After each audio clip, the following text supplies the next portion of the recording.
stays in there. Hello, welcome back to another episode of the Roundtable. I am your Dungeon Master for the night, as always, Spencer Wilson. I am joined by our wonderful group of players for another session. This is session 14, we're really climbing up there fast, but before we get to the good stuff, unfortunately, as always, we do have a few announcements to make. Thank you, Ryan, for hosting us. That made me jump out of my skin. I need to turn down my audio on that. Hi, boy. Announcements for the night. Arcane Recovery, of course, I'm going to be a player. We have Dan here with us, who is also going to be a player. And then we have another player and the DM here, so we're essentially being assimilated by Arcane Recovery, is what I'm trying to say. But apart from that... We are absorbing you. Yeah, help us. Anyway. Start date for that, am I right thinking it is now May the 1st? That is the set in stone, that's when the game starts, but weeks prior to that, there's going to be the podcast episodes, so we can get introduced to the cast and crew, and how its entire thing's going to work. Is that right? Yeah. Yeah? Yes. April 3rd is the first date of the podcast. Okay. Yes. Nice. We'll be doing podcast episodes all throughout the month of April, and then the campaign will start in May.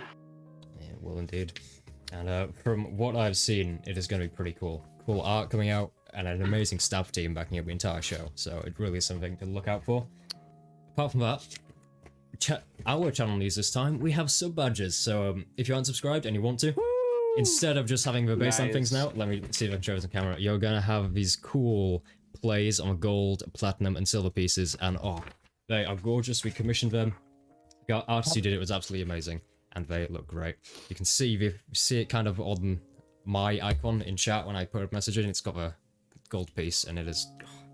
I could stare at those all day. In fact, I'm gonna paste them onto my wall and just sit and stare at them whenever I'm sad. Anyway, Do you think we can get those in stickers? That would be cool, because they're so just... it's just gold... I'm terrible. I know. It's just This I want something to put on my computer case window, so I would love a platinum piece sticker. It'd be amazing. Ideas. All the gold piece stickers, just to stick them in a line on my wall. Write this down, write this down. Anyway. As always, a huge thank you to our friends over at Describe for sponsoring the stream. If you don't know what Describe is, they offer over 1,400 scenes of places, monsters, spells, and various items, and the best thing is, the list is constantly expanding every single day. The text is made by their group of wonderfully experienced editors, and it is designed in such a way that it looks exactly the same as boxed adventure text you might find in various Wizards of the Coast books, or maybe even Pathfinder. It's supposed to be professionally written text you can just take, which allows you to free up your creative energy to put into whatever other projects you want, such as designing horrible and horrendous traps to maim your players, which is where the energy should be going ideally.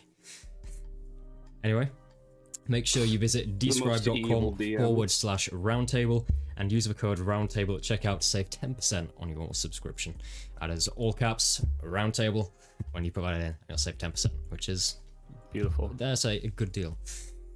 Anyway, thank you as always for Soundscape for some amazing music. Sponsor us, if not, Ryan will keep DMing you until you have to shut down your social media account. And in this playthrough, we're also going to have some music from Battle Bards sprinkled in there.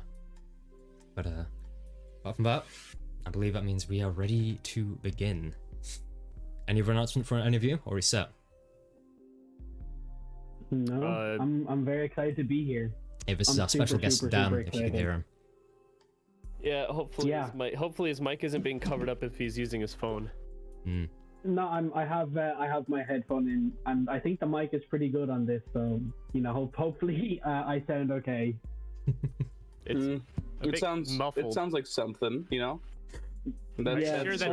you sure that that's the one that has the mic in it and not the one that you're covering? Hold on, I'm gonna change. Bear with Whilst me. This is happening, we are going to jump into tonight's episode of Roundtable, Session 14, The Secrets of Salros. See you in just a second.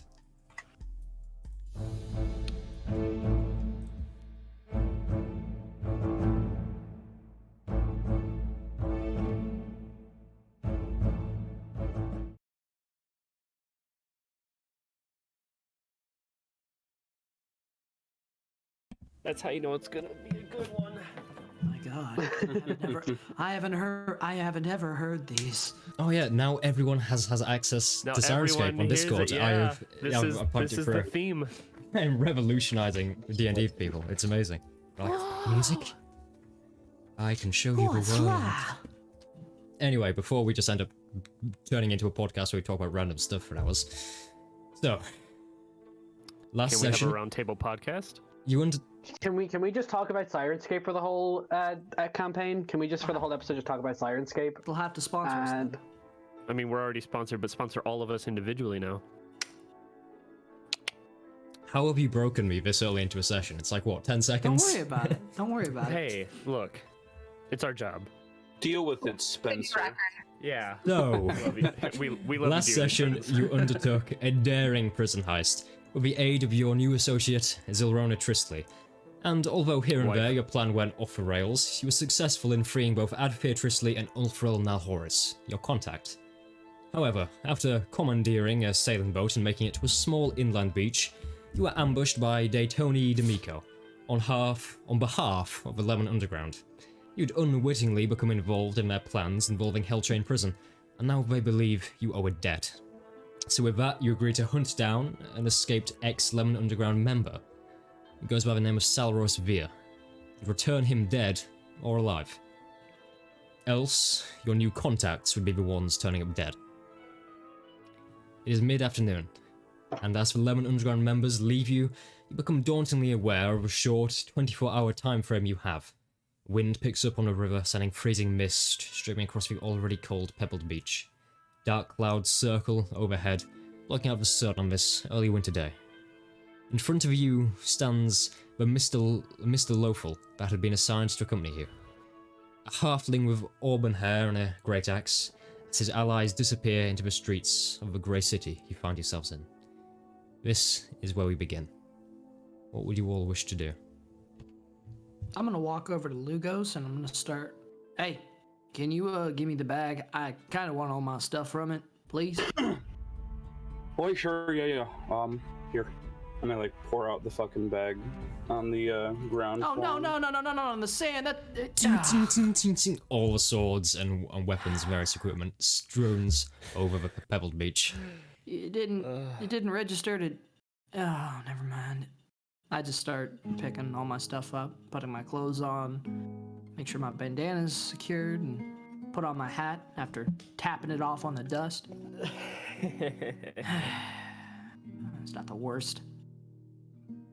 So, partner, you're gonna be our steward for this particular mission? I guess so. If that's well, that's what I've been told to do. I've been told to kind of make sure you don't go running away or letting him escape or some kind of other alternative route that you could take. Right. I'm basically here as like a jailer to make sure that you don't get up to any funny business. Well, that's mighty finely appreciated. We would certainly hate to piss off the mob. What, you as a jailer? You got to be kidding me, you're a halfling, right? It's got to be a fucking joke. What are you going to do? Listen here, alright? Just because I'm small does not mean that I can't kick all of your asses at the same time. I'm here for a reason. I've proven my worth as a fighter. Do not judge my prowess. Sure. Are you even sure that you could actually reach our asses with your foot? All right, I'm gonna intercede in this before you get Give a him foot shoved. I'm gonna.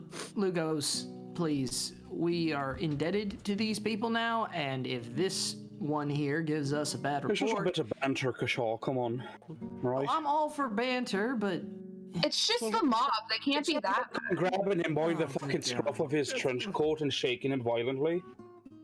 Especially in this city, it'll be fine.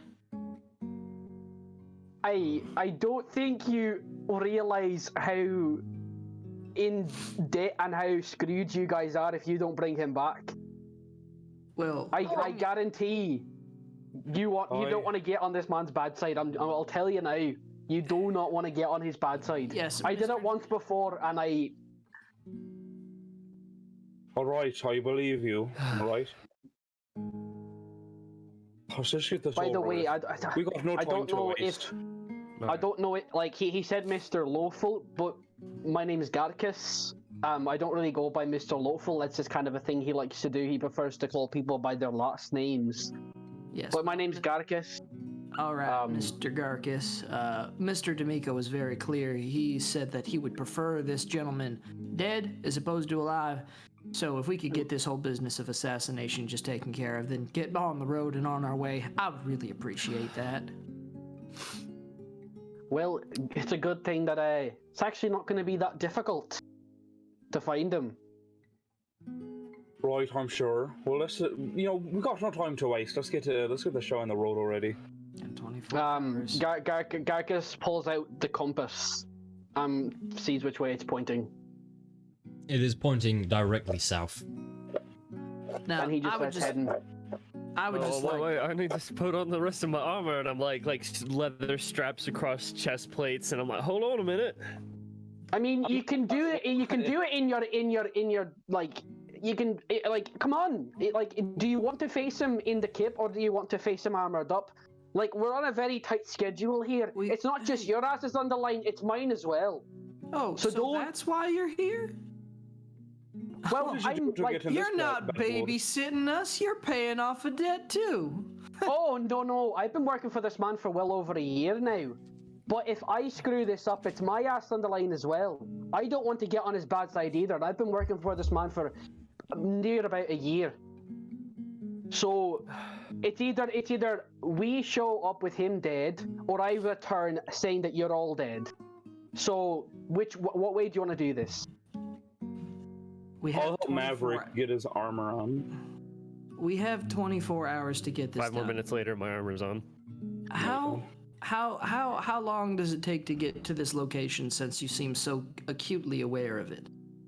I don't know of the exact location. I know the direction he's in. I don't know the distance. I know the general direction he's in. As a DM, I will just say you were told it's kind of in the Undergate Woods, which is about a kilometer to the south of the city. It's somewhere in there. That's how it comes to. So it takes about half an hour, if that, outside of the city. All right. So if I had to guess from the general knowledge that I know, I say it probably take about half an hour if we go south. So we have 24 hours to find, recon, scout, kill this person, bring his body back. Is anybody else particularly still beaten up after that whole ordeal? I mean, I'm doing well enough, but I'd like to be topped off. I will say, from a DM point of view, I would recommend getting a long rest now. Yeah, that's what I was about to plus get to. Mr. Mobman said he was generous and gave us a couple extra hours so we can rest. Yeah. Let's just go back to... Zorona, what do you think about all this? She's gone. She's been taken. Yeah. Oh, she was taken. All of her new associates have been taken. She, her brother. I thought the brother was taken. No, all 3 of your new contacts have been taken in chains as kind of a if you. Ah. Yeah. Okay, so I thought it was just the brother. I must have just not heard you when you said. So we have to kill this guy to get them back, essentially. Ideally, and then who knows what else we're gonna have to do for the limit ground. I mean, that's the way these things work. You end up doing a favor, you pay off a debt, and then they figure out something you did wrong, and then you. I'm not gonna get into the semantics of this. Listen, it's just. I've been wrapped up in this stuff before. Let's just go kill him and get on with it. I would suggest... at this point, I just want to start walking away from the beach. I'm gonna start walking towards the town. Okay. I want to take Maverick with me. Look, we can't get. Boy, come on, mate. Ain't no time to waste. Let's stop yapping that fucking mouse on the beach and get going. Come on. All right, cool. Should we just get a room somewhere else then? If we go back to the tavern empty-handed, and that orc is just gonna start threatening us and find out where's Verona, where's everybody else? Yeah, we're gonna have to. Hey, Garcus, Mr. Garcus, do you have a place we can settle down for at least a little bit? Well, technically, my house is in the Lemon Underground, my actual home doesn't really exist anymore. But I'm sure with my connections and people kind of know who I am a little bit around, so I might be able to find us somewhere a bit more discreet if that's what you're looking for. Somewhere cheap, somewhere quiet, just somewhere where we can get our legs up for a little bit so that we can catch our breath from, breaking out of Hell Chain Prison. And then go. Would I know of somewhere that's kind of a bit more on the shadier side? Would Garcus know about that? One establishment that immediately comes to mind is the Speckled Goat. Yeah. Do I know anybody who works there, or is that just somewhere that you know the bartender? Alright. I think I might know of a place. I might have to do a bit of sweet talking, but just follow me, I'll bring you somewhere. And he just kind of walks towards the Speckled Goat. Yeah, you leave that sweet talking to me, but it's fine. Let's go. I just look so tired. I'm so tired of this bullshit. I'm just tired, man. I know that feeling. We should get wrapped up in such nasty business one after the other. Okay, Yeah. So, Alright. Galcus, you are leading them towards the Speckled Goat. Correct? Yeah, so it's a relatively short trip, and this small establishment it's not quite in the center of the city, it's just a tiny bit offset, and for the amount of traffic on the main streets around it, it's a surprisingly quiet establishment tucked away in a small shamble area. As you head through in the cold street, you look up and you notice the grey clouds have completely come overhead and blocked the sun completely, so it's freezing air all around you. The establishment is small. There's a small sign that hangs down of a single speckled goat standing on an anvil with words "The Speckled Goat" in the classic kind of tavern text above it. You look around and it's a simple door and a single window. The establishment looks at most 4 meters wide. It seems to be very thin, very tall. Before we go in, I kind of say, alright, look, I know people in here, just don't cause any kind of ruckus, or just stay quiet, stay low, and just leave this to me, alright? I just look at him with an expression on my face yeah. I have every single confidence in you, Garcus. I believe that you will be most successful in acquiring something for us. Okay, and I walk in. Okay. You walk in and there's immediately a strong smell of stale beer. And you look about and it's a very small room that consists of simply a single bar and 3 tables against one wall. And there's a small staircase in the back that slowly leads up to the next floor. Looking about, there's only one patron in the back wall who just sits by himself drinking.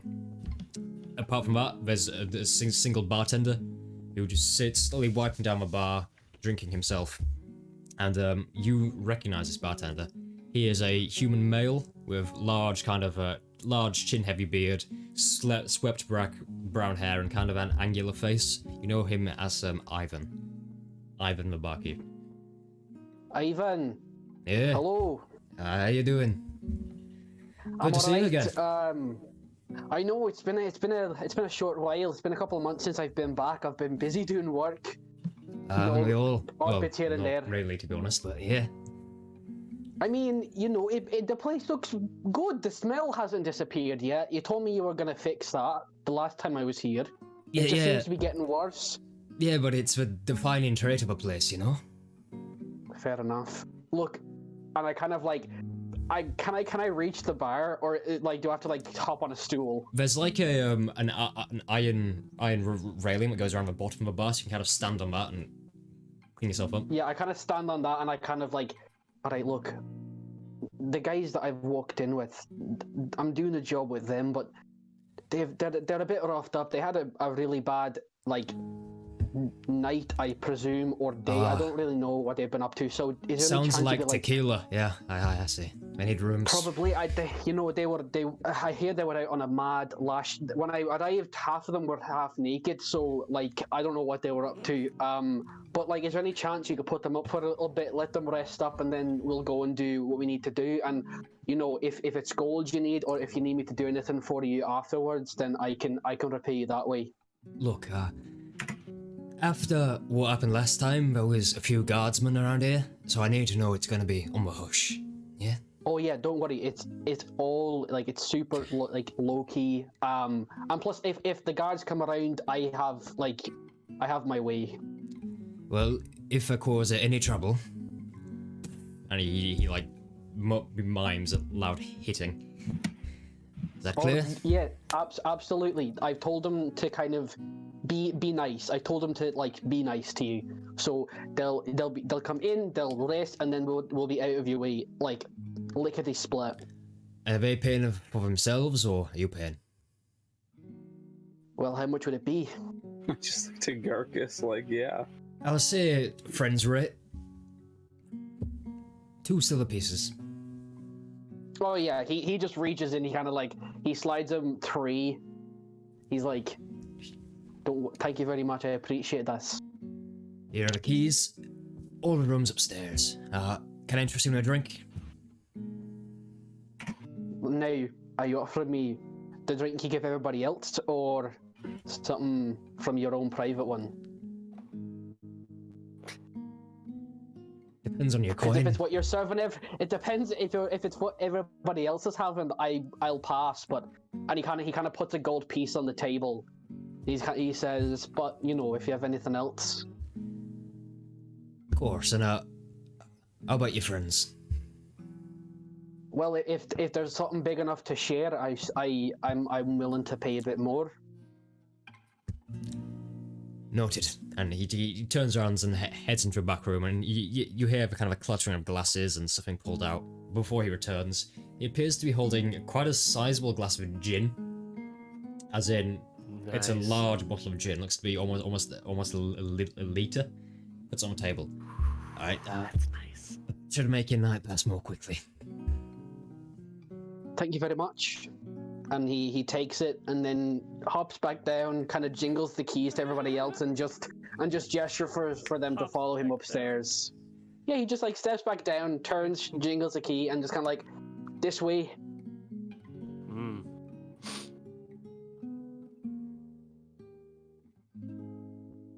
Yeah, I'll I'll go upstairs on our way up.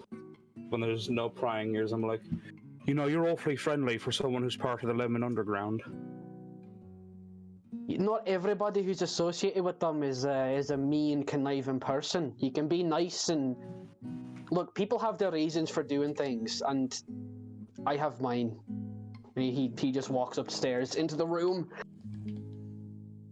Yeah, these furnishings are sparse at best. Very small rooms with...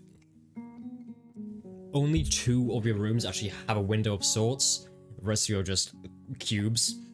Actually, in the cubes itself, but you have a carpet, which is the good news. The bad news is you don't know how old the carpet is. It's kind of red, in parts brown, in other parts darker red. No. And there's a I certain really hope rust when you walk will across it. This. And every so often there'll be crumbs that come up. And apart from that, there isn't a bed. There's actually a hammock across the wall.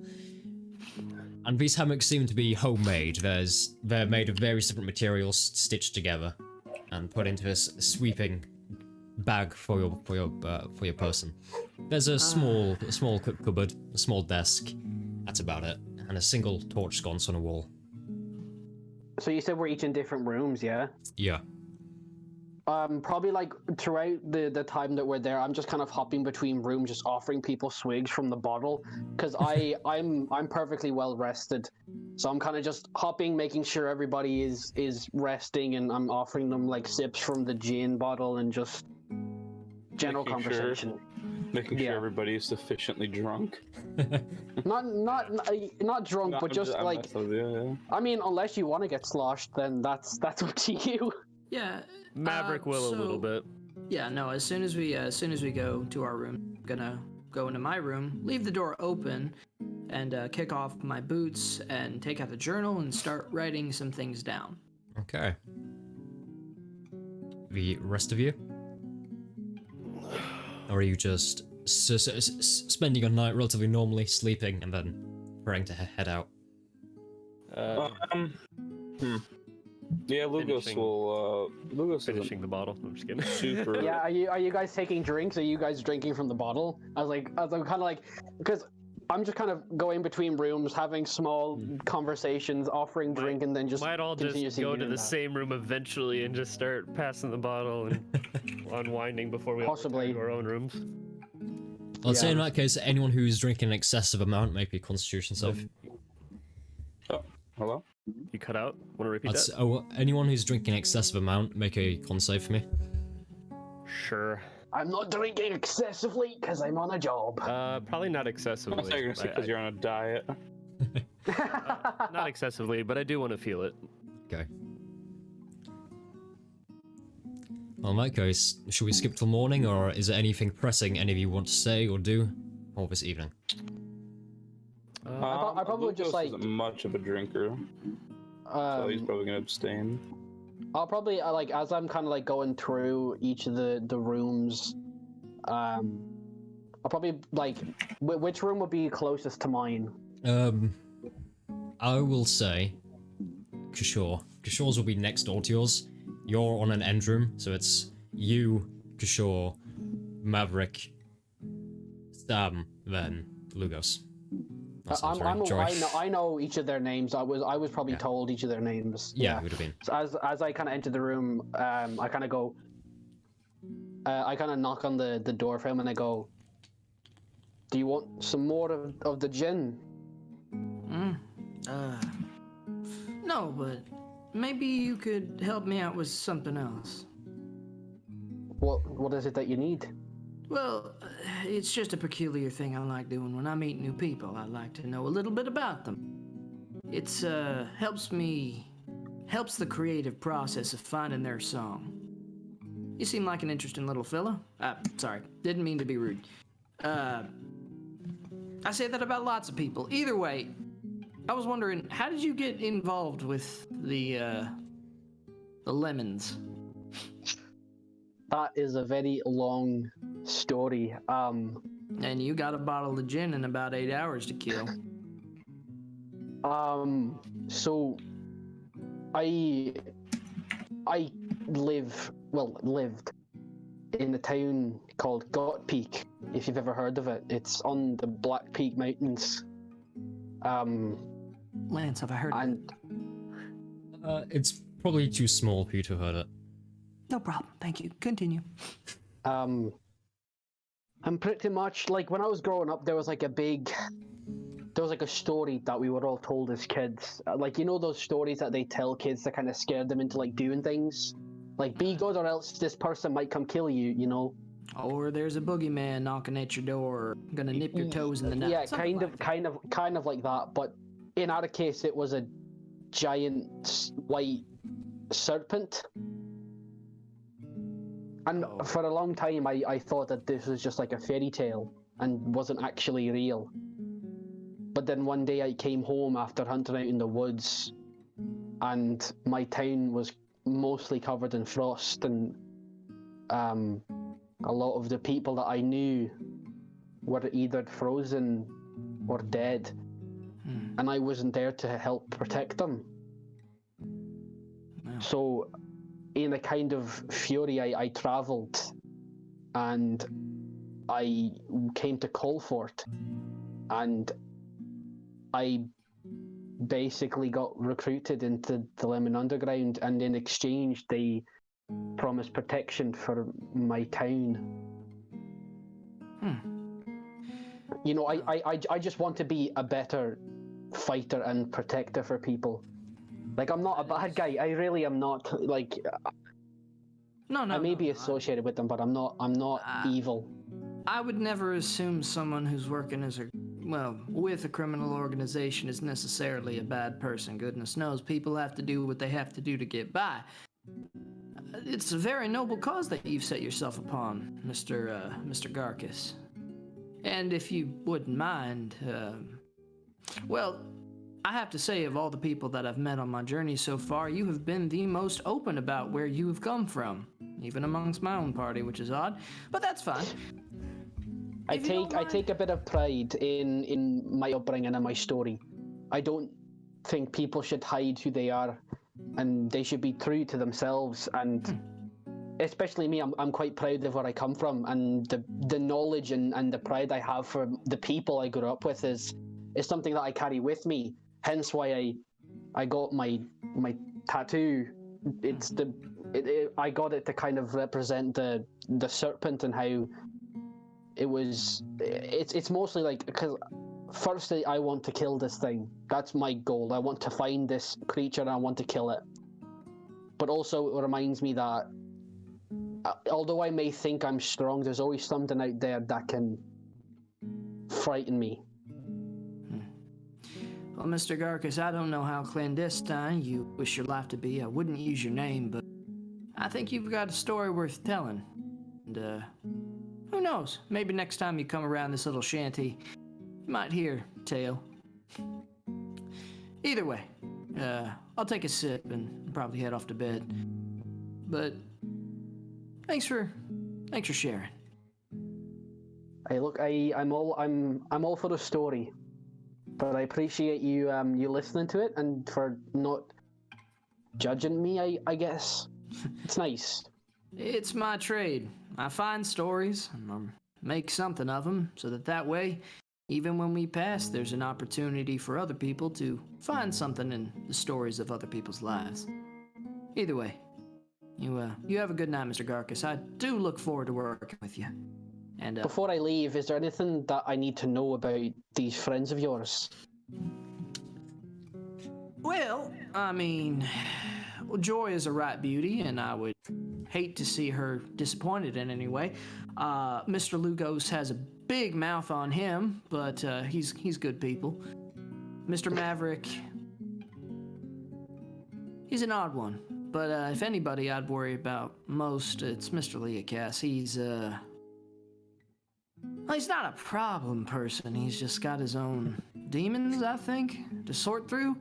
And I think he's using this as an opportunity to do that. But as far as I'm aware, they're pretty good people, capable. And the sad part is they're not nearly as out forward and outspoken as you are about their past, so I don't have as much to go on as I might have liked. Well, people have their stories, and some people just want to be the only ones that can read them. But eventually, people get tired of reading the same pages and might want to share their book with other people. And you, a man who likes to write down stories, might someday have a whole collection.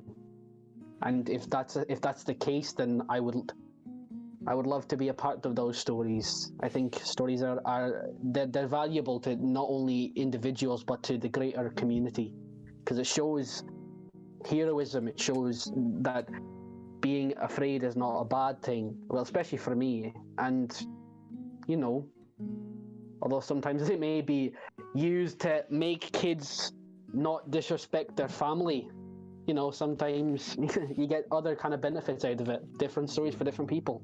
Right.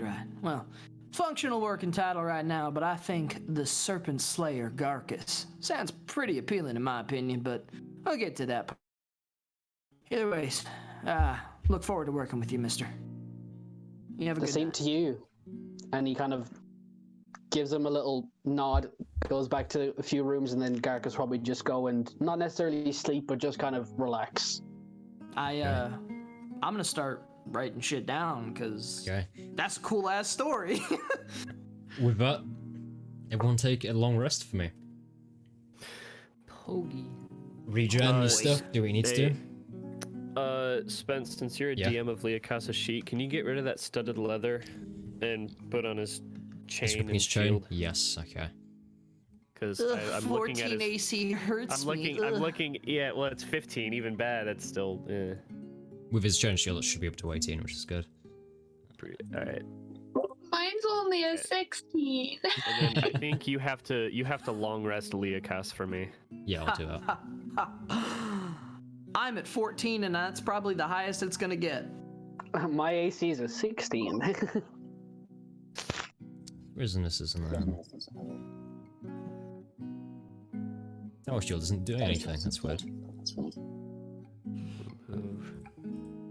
See, people. This is how you make friends with Cashaw. Just tell them about yourselves, you assholes.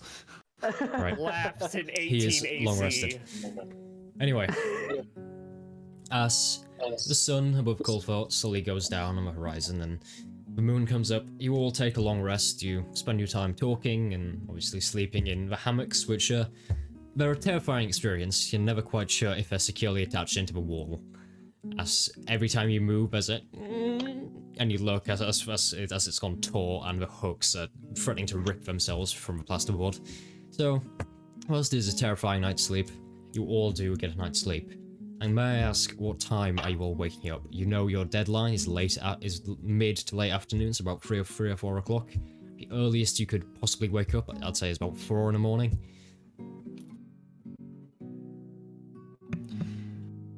Then probably that early. Garcus hasn't slept, so he's whatever time you guys go into him, he'll be awake. Most likely doing some form of like push-ups or something. Whatever we need to do to get the long rest, but not beyond that, because time. Okay, well, I'd say 4 in the morning is when you will wake up. Can I ask, at this time, who would feasibly be awake first? Because I assume some of your characters will hate waking up at 4 in the morning, as we all do. Someone's gonna have to wake Joy up. Lugos really doesn't mind waking up super extremely early, so... Leocass is already awake. Jesus. Oh yeah, he doesn't sleep anymore. He doesn't require sleep anymore. So in that It'll case... probably be Garcus who will come in and wake Joy. Lugos' style of life has very much left him to wake up extremely early.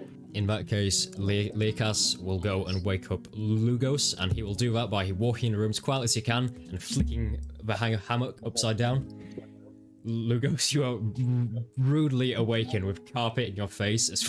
Leocass waking up before me, bro? That's BS. He doesn't sleep. He has been waiting just for this moment. As he flips upside down onto hammock, onto the floor, just kind of laughs and goes back to his own room. Prick. I'll go start to awaken the rest. If they're not already being awoken. Yeah, so Joy was being awoken by Garcus. Maverick, I assume you're going to be woken by Lugos, and so is Kishore. Yeah, if I'm already awake, I'm writing.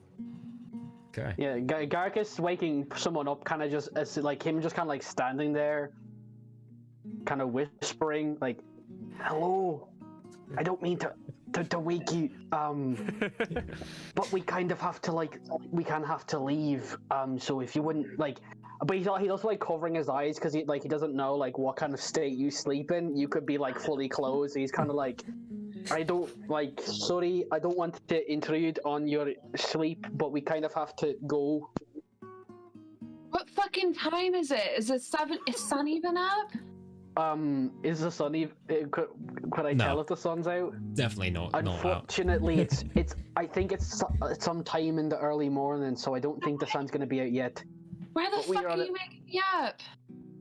Because we have to go. Our deadline is in about 12 hours, and we want to have enough time. Everybody else is awake, so you might as well get up. Fine.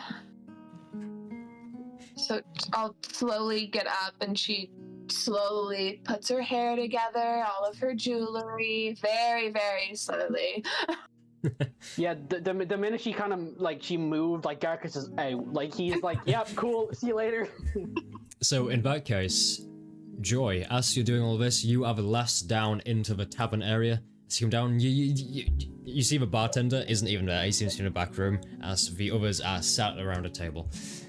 You're all looking relatively worse for wear in the morning. You've been drinking alcohol the night before, combined with an early waking up. It's not fun. Wife, it isn't a vision of beauty herself. Would you like some coffee, Miss Joy? Yeah. Barkeep, coffee. Barkeep isn't there. He's still asleep. Garcus just goes behind the counter, like, puts the key away, and, like, could I just start making, like, make a round of coffee? Yeah, sure. Make me a stealth check to see how quiet you are. That's just how quietly I can do this. Very quiet. Apparently, you're an expert at making quiet coffee with a 21. I'm the quietest coffee maker you've ever seen. You think it might be to do with your height, so that you can very comfortably kind of reach into cabinets and stuff, because you just get it straight out. There's no kind of leaning up or leaning down. You just get everything out, quickly put together as many coffees as you need. Relatively nicely made as well. Here you go. I don't know if everybody wants to drink coffee. I just made some for everyone. Thank you. But like Gargus didn't make one for himself. He just made one for everybody else. I'll have some, sure. Hey, Lance, I'm gonna drop you a PM. Okay. You sneaky bitch. I'm gonna have to check my phone so it doesn't destroy stream layout. Secrets don't make friends. Oh, there's so many secrets behind the scenes of this. I told you when we were in Coldford I was making a letter. That's what it is. How could you write a letter without asking the advice from the rest of us? Yeah, how dare you? How dare I write home? Even our new friend Garkus, how dare you not share your entire life story with him? Why? How dare you not tell us how you were born? Yeah. How? Tell me I want how the intricate details of your parents met and then their first date and then your conception. I want to know how you got all that angel blood, big boy. Yeah, tell us everything. You just gotta ask him. Oh, shit. Right. He doesn't tell you shit until you ask him and he feels like he can trust you. Well, now I have to start asking everybody about their backstories to see how far I can get. Yeah, literally, that's how far I can get. Yeah, while I'm waiting for everyone to like finish their coffee, I'm just kind of like making sure all my gear is there, like making sure that just checking out my tattoo again. Yeah, everything is in order and it is all ready to go. You have water in your canteen, your great axe is sharpened, and for the rest of you, it's much of the same. All your gear is ready to go. The sun isn't up yet; it won't be open. The sun won't be up for about another hour or two at this point. At this point, it's about 5 in the morning. I'm hoping all you folks who can see in the dark are just gonna. Somebody take my hand, Miss Joy. Would you mind holding my hand while you guide us out into the dark woods? I can't see in the dark. Do you really think See that's in the dark, I'll hold your hand and I go to like grab Kashaw's arm as I'm like rubbing. For guiding you would be better than one guiding you, and grab his other hand. Oh god damn. Are we all holding hands? And I go to like hold his hand as well. Oh, such gentlemen of class and propriety. I can't even see in the dark, but I'll hold your hand if you want me to. Oh, thank Garkus, that's fine. You can hold my hand. Good God. All right, should we get moving then? I'll pat his hand and smile at Kushaw. I'm just like, I can't see what you're doing, you asshole. Thanks, though. Yeah, I pull out the compass, and I kind it's of lit up in the tavern, right? yeah. We're all holding. Not at 4 in the morning, I don't imagine. Just some 4 in the morning hand holding, you know, as you do. pat your arm and smile. Your presence alone makes this a completely bearable experience, Miss Joy. Thank you. Bearable experience. I shoot Joy a look like, and then I just roll my eyes like Kashaw, and I just roll my eyes. There is a half-lit, lazy, tired smirk on his face, and he's just ready to get this shit over with. Kill me. Right. With Not that, yet. are we ready to go? Hell yeah. I believe so. Yeah. Yeah. Okay. Say a quick prayer to Zal before we head out. Zal. Yeah, Zal for short. I hope we're on like you know nickname basis. I hope she's okay with that. Are we that close? We're like you're homies. Like you guys are just fucking. Me and my god are like this. You know, just, maybe if it's okay. So we go out, right? Yeah. Yeah. So, you begin to head through the, once again, grey city streets as you head So we towards go the out, southern right? gate, Yeah. following the Yeah. compass. So, you begin to head through the, I just had a once again, massive grey echo. City streets as you head towards the southern Can anyone gate, say that? Yeah. Following the Yeah. compass. So, No, I can't hear you it, begin but I to- hear the Oh, music. I just had grey city streets as you head towards the Can anyone say Did you that? just have an audio Oh, blow up? compass. Are you good, bro? But I hear the Oh, music. I just had grey city streets as you head towards the Can anyone say Did you that? just have an audio blow up? Yo? Are you good, bro? But I hear the music. Wait, so what is happening is everything I say is then repeating back in my head. Wait, what's Yo? happening here? Are you good? Do you have the stream open? Wait, so what is happening is everything I say is then Yeah, make sure you have the stream muted. Wait, what's Yo? happening here? Turns out if I was to indicate, I had an intelligence score of 8 because I accidentally refreshed my Twitch page and it started automatically playing. There you go. That was messing with me. Hey. It's one of those things where you just can't talk if you've got all that stuff in your head. It's mental block 2000. We fixed Anyway, it. as you it's fixed. As you head down the city streets, head down the grey city streets, following the lead of Garcus, who is guiding you on his compass. You head to the southern gates. Garcus, you lead them to the southern gates of the city, which is the main exit, obviously, when you're heading into Undergate Woods. You know this is called Martin Gate. As you head towards it, you see a pair of squat grey stone turrets flank the city gate. Each of them is riddled with murder holes. Tyrannum patrol the upper battlements, each garbed in a classic teal breastplate and leather jerkin, carrying a stout spear. The gates themselves stand unbarred, with a pair of guards overseeing those coming and going. They watch with an absent, machine-like gaze, seeing but not perceiving under the rim of their iron helms. The gates themselves are closed, and it's heavy oak banded with black iron. In the centre, it displays the city emblem of a mountain goat in a valley, and it's displaying it in a grand ornate gold fashion in the centre of these banded city gates. What do you all wish to do? Intense music. Well, this is Does anybody have to do anything before we enter into the woods? Because we have to go in this direction. I'm fine. Let's get the show on the road already, alright? I don't want to spend much time fucking searching for this little serial killer. Then I have to. Okay, so you're heading I'll be able straight to for guide us through the woods. As you approach the gate, there's various hand signals and shouts between the guards as the gates open up with a heavy pulley system, and you see beyond the gates, you see just in the distance on the very horizon the first speck of sun as it slowly begins to rise. Apart from that, you head outwards into the wilderness. So you begin down on a half cobble and half dirt path, leading your way through various hovels and villages, but before long you are in the grey countryside, where that is the south of Coalport.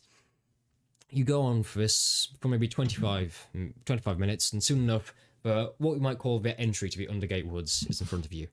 Large, tangled black trees, with a full canopy overhead, twisted and barbed, and you see, just as this is happening, a single figure appears from a road opposite you. Slowly begins to be coming down. It appears this person is riding a dog. It's riding a large black mastiff, and upon closer inspection, it's a gnome wearing many animal pelts stitched together, wielding a bow as big as himself on the back, who looks, and as he comes past, he says, "Oh, are you going in the woods?" Oh, well, we've been in the woods before. You don't strike me as a woodsman. I don't strike you as a fucking woodsman. Are you serious? No, mister, we are not all traveled seasoned woods people. I would like to ask, is there anything we should know before entering the woods? Oh, yeah, the Undergate Woods, just don't drink any water from in there. Every single water source in there is foul, and it'll make you sick immediately. Okay, that's good news. That's good to know. And I'd probably say watch out, because it's all overgrown and tangled, and it grows at a rapid pace. It's odd. So it'll be I have a hard question. going. Yeah? Have you seen any other people in the woods recently? Not recently, no. A week back, I saw some figures go in, but I didn't see them come back out. Huh. And who are you exactly? I'm a Felkas Glittercrest at your service. I'm a hunter in these parts. All right.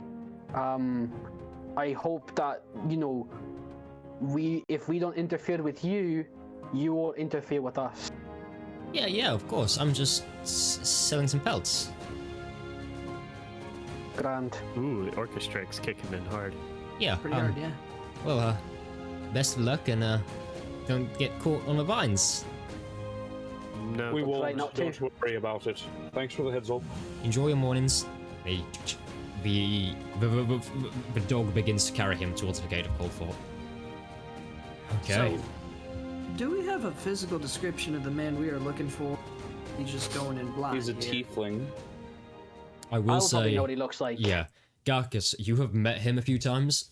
From what you know, he is a grey-skinned tiefling with a scar, a jagged scar across his left eye, making him blind there. He has jet white hair that is slicked back. And I will say, every time you've met him, you've got very weird vibes from him. It's just like the way he moves isn't quite natural. And there's always something in his eyes which was deeper than you thought. Yeah, alright, I'm gonna tell everyone now. The person we're looking for, something's off about him. I've met the man a few times. We heard that he killed a dozen people before splitting out of that place. So. Two dozen. I mean, 2 dozen. Who it would was actually more than that. I mean, luckily I wasn't caught too much up in that tangle. It was another one of those instances where I was not there when he went on the rampage. I was off somewhere else, but when I came back, he was just gone. I've met him a few times, but there was just something in his eyes. I saw something I've never seen before, and I never really trusted the man. But we're looking for a tiefling man with white hair. His left eye he can't see. He's basically blind in his left eye. A huge scar across his face. So just so everyone knows that we're on the same page. Very well. Right. Alright. Lugos, are you leading them onwards? I'll take the reins from here, mates. Right, I can guide y'all through the forest better than anyone. Well, I would probably be alongside you, as I have a compass that tells me his location. Right, sure, whatever you want. I will say, all movement in the Undergate Woods is going to be halved. You're going to move extra slow. Cool. But we have a ranger. Yeah, well, I mean, we literally aren't slowed. Terrain. I mean, it's a forest, right? It's a forest, but there's something about it which it makes your kind of natural instincts go a bit haywire, because everything around you is... No forest would naturally grow like this. There's something deeper at play here. The vines are twisted and barbed and interlocking like pure walls in some places. It's not good at all. Okay. Okay. So, you're navigating with a compass. In that case, you do not even need to check to navigate, because it's like Google Maps, effectively. You just follow it and walk. What would that be? What check would that be? Luckily, Survival? you will not have to make one as of yet, because you're just being guided by it. Do not lose the compass, whatever you do. So, take the first steps I into the won't. Undergate Woods, and somehow the morning grows even darker, because you see the trees around you reach upwards and form a full, thick canopy above you. Vines and vegetation clump together, fully covering the floor in some places, meaning you have to plan each step carefully as to not get your legs caught by vines and torn apart by barbs. Every single tree you go under, you have to watch for hanging vines and hanging thorns, again, to not get barbed. It's a pure battle as you're heading along. In some ways, you kind of slice through some vegetation with your swords, like you would do with a machete to make your way across. But it is hard going for about half an hour. Until, in the distance, you see something. Your compass leads you onwards and you continue to follow it, stepping from vine to vine and tree branch to tree branch, and you look in the middle of this horrible forest. There's various hammocks strung between trees, as well as various marquees. And as you look, in the center there's a small fire, burnt to nothing but embers. There are three dead people here. You recognize the leather armor they wear, and the capes they adorn their back. Each of them seems to have been torn open. They wear the same armor as the Lemon Underground. Do I recognize any particular person, or is it just I recognize the uniform basically? You recognize the uniform, but you've also seen these three around. Kind of, they work very closely with Daytoni D'Amico as well. With him specifically? Yeah, they're kind of his private force, if that makes sense. Damn.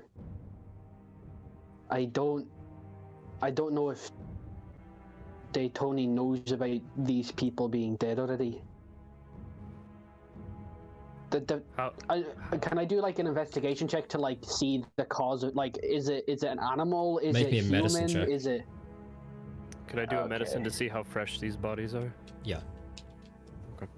Can I help on that investigation check? Which one would you like to do? The how old the bodies are, or what caused the death? I'm gonna help Maverick on that cause of death. Okay. Oh, Right. Yeah, I got a 15 on investigation. Okay, I'll do Garcus, you roll medicine again, with because... advantage. Oh wait, Maverick, are you doing how old the bodies are, or...?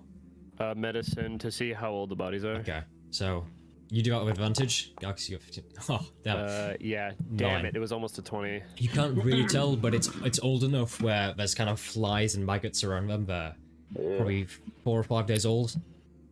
Could be days, could be a couple weeks, who knows. As you look to find the cause of death, you see huge claw marks sweeping across the chest for most of them, just tearing the leather armor open like it's nothing but paper. Heavy insect grooves. Can I identify spread what these across. claw marks are from? Make a nature check. Nature. Come on, Add sure. your little Come on, buff buddy. to it. Yeah. Mr. Plus Survivalist. 7, I think, right? Well, I mean that depends. Can I, Spencer? Because Yeah. I'd say so. Usually This is still for, technically a bees. forest. 19. 19. Nice. You look... Something you think it could be an owlbear at a minimum, or something larger. You've never come across something larger than an owlbear, but you reckon this is at the minimum an owlbear, if not something larger, but you've not encountered a beast you can put a name to. I'm gonna take out like a journal and write down that kind of like a journal of this job. I'm gonna write that in the woods I found 3 members of Lemon Underground. Kind of take down as much details as I can, so that when I return, I can give them back to Daytoni. Yeah. I'm going to try something. This might be a little bit out there for a DM's perspective. Is the vial of antitoxin a clear glass? It is a clear glass, yeah. It's like a small test tube. Could I take the antitoxin and pour it on the wounds, and if it bubbles, could assume that they also have been poisoned while they were dying? You could, yeah, because there'd be some kind of remnant blood on the surface. So I just want to do some Sherlock Holmesing with my medicine kit to see if whatever killed them has also some poisonous properties that also killed them. I'd say a check isn't required for that because it's relatively ingenious. So you. I will use half a vial of antitoxin and pour it on the open wounds. Yeah. So you pour it over. You see no bubbling at all. It just seeps into the wound. This appears to just be brute force. Okay. No special poison. All right.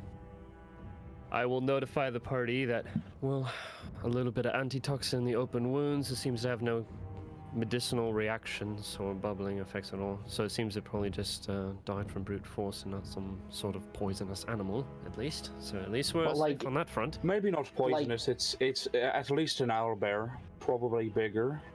I'm not sure if. I mean, I don't know. I've never seen an owlbear do that to someone. Oh, the claw marks, they're quite large. At minimum, it's an owlbear. Actually, Can't really pinpoint exactly what it is. Garcus? Actually, real quick, can I look at the footprints? I have a feature.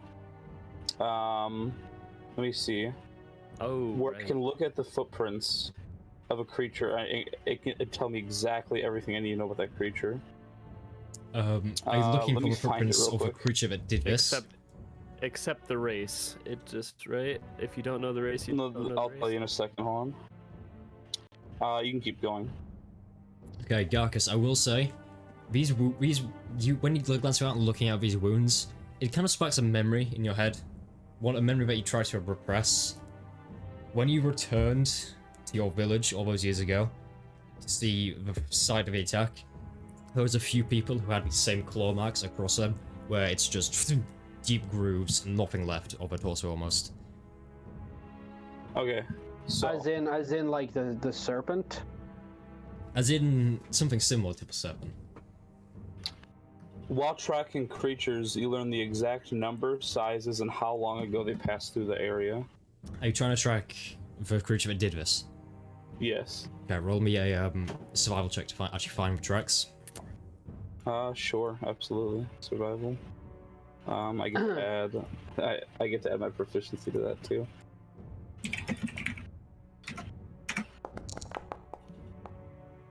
Glancing about. 11. Again, this adds to your confusion because where Will the somebody tracks give me would the be, help you action? I see don't know. various vines and grass has grown up to essentially cover. The forest is covering the tracks of whatever creature did this. It's working in tandem with the creature. Upon realizing that, I run to Kashaw, and I kind of say, "Do you remember last night the story I told you about the serpent?" Yeah. Pretty well. Why? And I kind of like drag him over to the body, and I go, "Those claw marks look very similar to some of the claw marks of the people I found in that village after that day." It just dawned on me, like, I was looking at it and all of a sudden I just got like a flashback, and I remember looking at the bodies of like my friends and people in my village, and All right. there's nothing left of them or the bodies that are here. I don't know if it's the same thing, but it could be something related to. I don't know. I mean, Well, either way, if we're in some creature stalking grounds, I don't want to. We need to. I think we should find this guy, and I don't like sticking around here. Do I know that the forest seems to be working in tandem, since you pointed that out, Spencer? You notice that where there should have been tracks, it had grown up. You don't immediately kind of make that leap, but you know something odd is going on. Could I get another attempt at a check if I pry up the roots that are covering it, or the overgrowth? You can try. Do you want me to roll a check for that or anything? Yes, please. Yeah. What do you want me to roll? It's just survival again. Okay, sure. Okay, 21. Okay. You pry it up, but you look. It's just a human footprint. Boot. It's just a human footprint. Yeah, it's a boot. Can I put two and two together, and can I possibly deduce that this might be a lycanthrope of some sort? If that is what Lugos wishes to think, he can think that. The way that the footprints are going, is that the same direction the compass is pointing in? Yeah, it's pretty obvious. The compass points in a direction where it looks like the trees have been like thrown to one side, and there's just a path of torn through vegetation. And now that I've found the footprint of the creature, can I learn its exact number, size, and how long ago they passed through the area? It's exact number 1. Time probably about 5 days ago, the same as for bodies. Size medium. Okay. And how long ago they passed through the area? 5 days. 5 days. All right. I'll relay like all this to the party. Like, It looks like there's only one person passed through here about 5 days ago. Probably just a medium humanoid. I think that this could possibly be a sort of lycanthrope of some sort. These must The have been claw the guys that marks no on the was... bodies, the boot tracks. These must have been the poor guys that the gnome and the mastiff was talking about. Well, here's the thing. Like, I told last night when I was going around, I told Kershaw a story of when I was a child. There was a story of like this giant white serpent, and I keep looking at Kershaw being like, why didn't I just tell everybody? There was a child's story about a giant serpent, and it scared the hell out of me. And then one day I was out hunting, I came back to my town, and my entire town was like frosted over, and people in my town were dead, and the claw marks that are on the bodies in the ground here today are similar to some of the claw marks of the people that I found in my town dead. Since when do serpents have claws? Did you just say frosted over? Yeah, it was a giant white serpent flying creature, and maybe it was a dragon, or I don't know. Like, all I know is that it was a white serpent creature, and I just had a flashback, and the marks look very similar. So if this is a lycanthrope, I'm not too sure. It doesn't seem like the I don't know. I'm very confused. I'm very sold confused on the fact that this might be the same serpent creature. Serpents have claws like this, Nah, maybe a dragon. I'm not so sure about a serpent. Well, is a dragon not just a big serpent? We can argue about the semantics of reptilian creatures as much as we like, but I'd like to get it done and not be here, whatever. I think that the forest is part of this whole little ordeal, by the way. I think it's working in tandem with whatever creatures stalk in the forest. Well, we got the special little compass of yours. I found the footprints. I can tell exactly what this thing might be. Let's sort of where it might be. Let's get to tracking. We got no time to waste. Were these two in the forest for the same reason we are? Probably for hunting down that killer. I mean, like if they're the limb underground, do I recall people being sent out here in like the past couple of days, or would that not be something that I would have access to? They tend to kind of say what they're doing so people keep up, but this was never said. I was never aware of these people being sent out. You were never aware of people being sent out, no.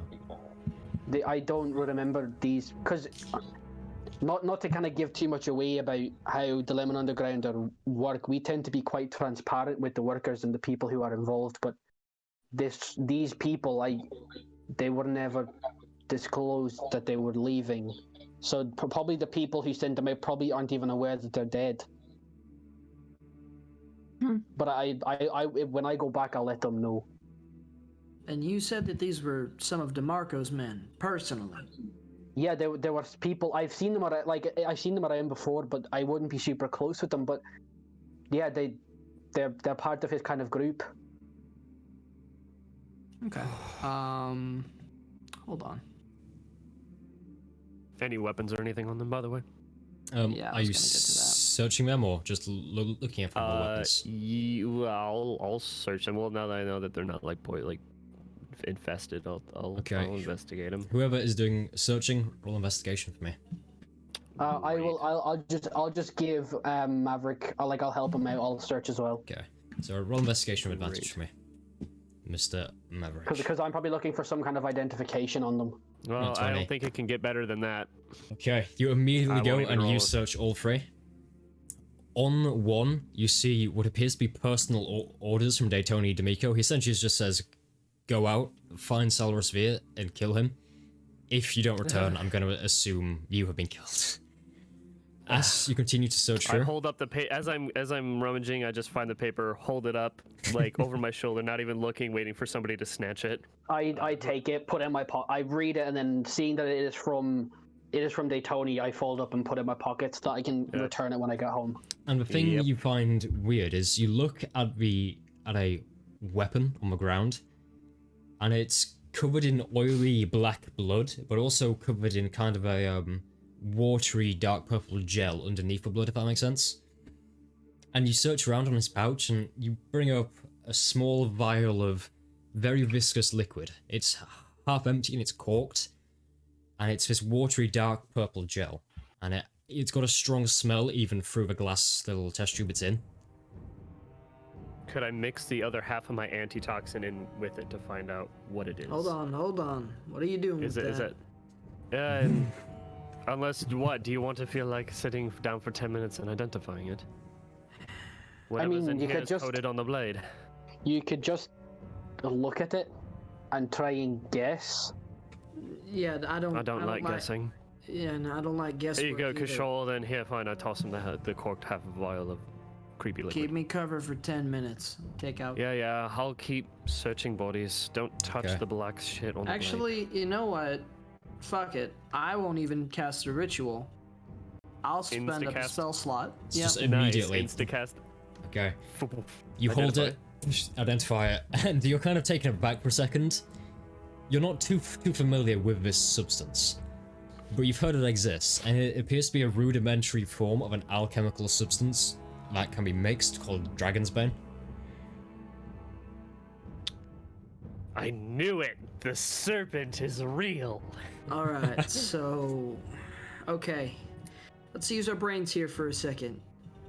We know that DeMarco sent people out here. His note said that he expected them probably not to survive based on the way he worded that. He sent them out here with some kind of gel that is designed to hurt creatures of draconid origin. Have I ever heard any stories of dragon-like creatures changing form? Come on, Lore Bard. Make a history check, mate. I knew this was. Can I help him, seeing as I also have a connection to the story? I'd say yes. Okay, Notion. Yeah. Come to me. Come on, Lore Bard. I'll Not roll bad. two Let's see if you get histories. better. 17. One better. Hey, you did one better. That's worth it. You I know, go, he's a serpent. very ancient dragons have been known to turn into humanoid forms. The best example you can think of... Where's my backstory page? The best example you can think of is a dragon who was known as Salros the Oblivion. He was a mighty ancient dragon who after spending his time taking, as black dragons tend to do, taking trips to lesser and reputable establishments and cities and having many children all over.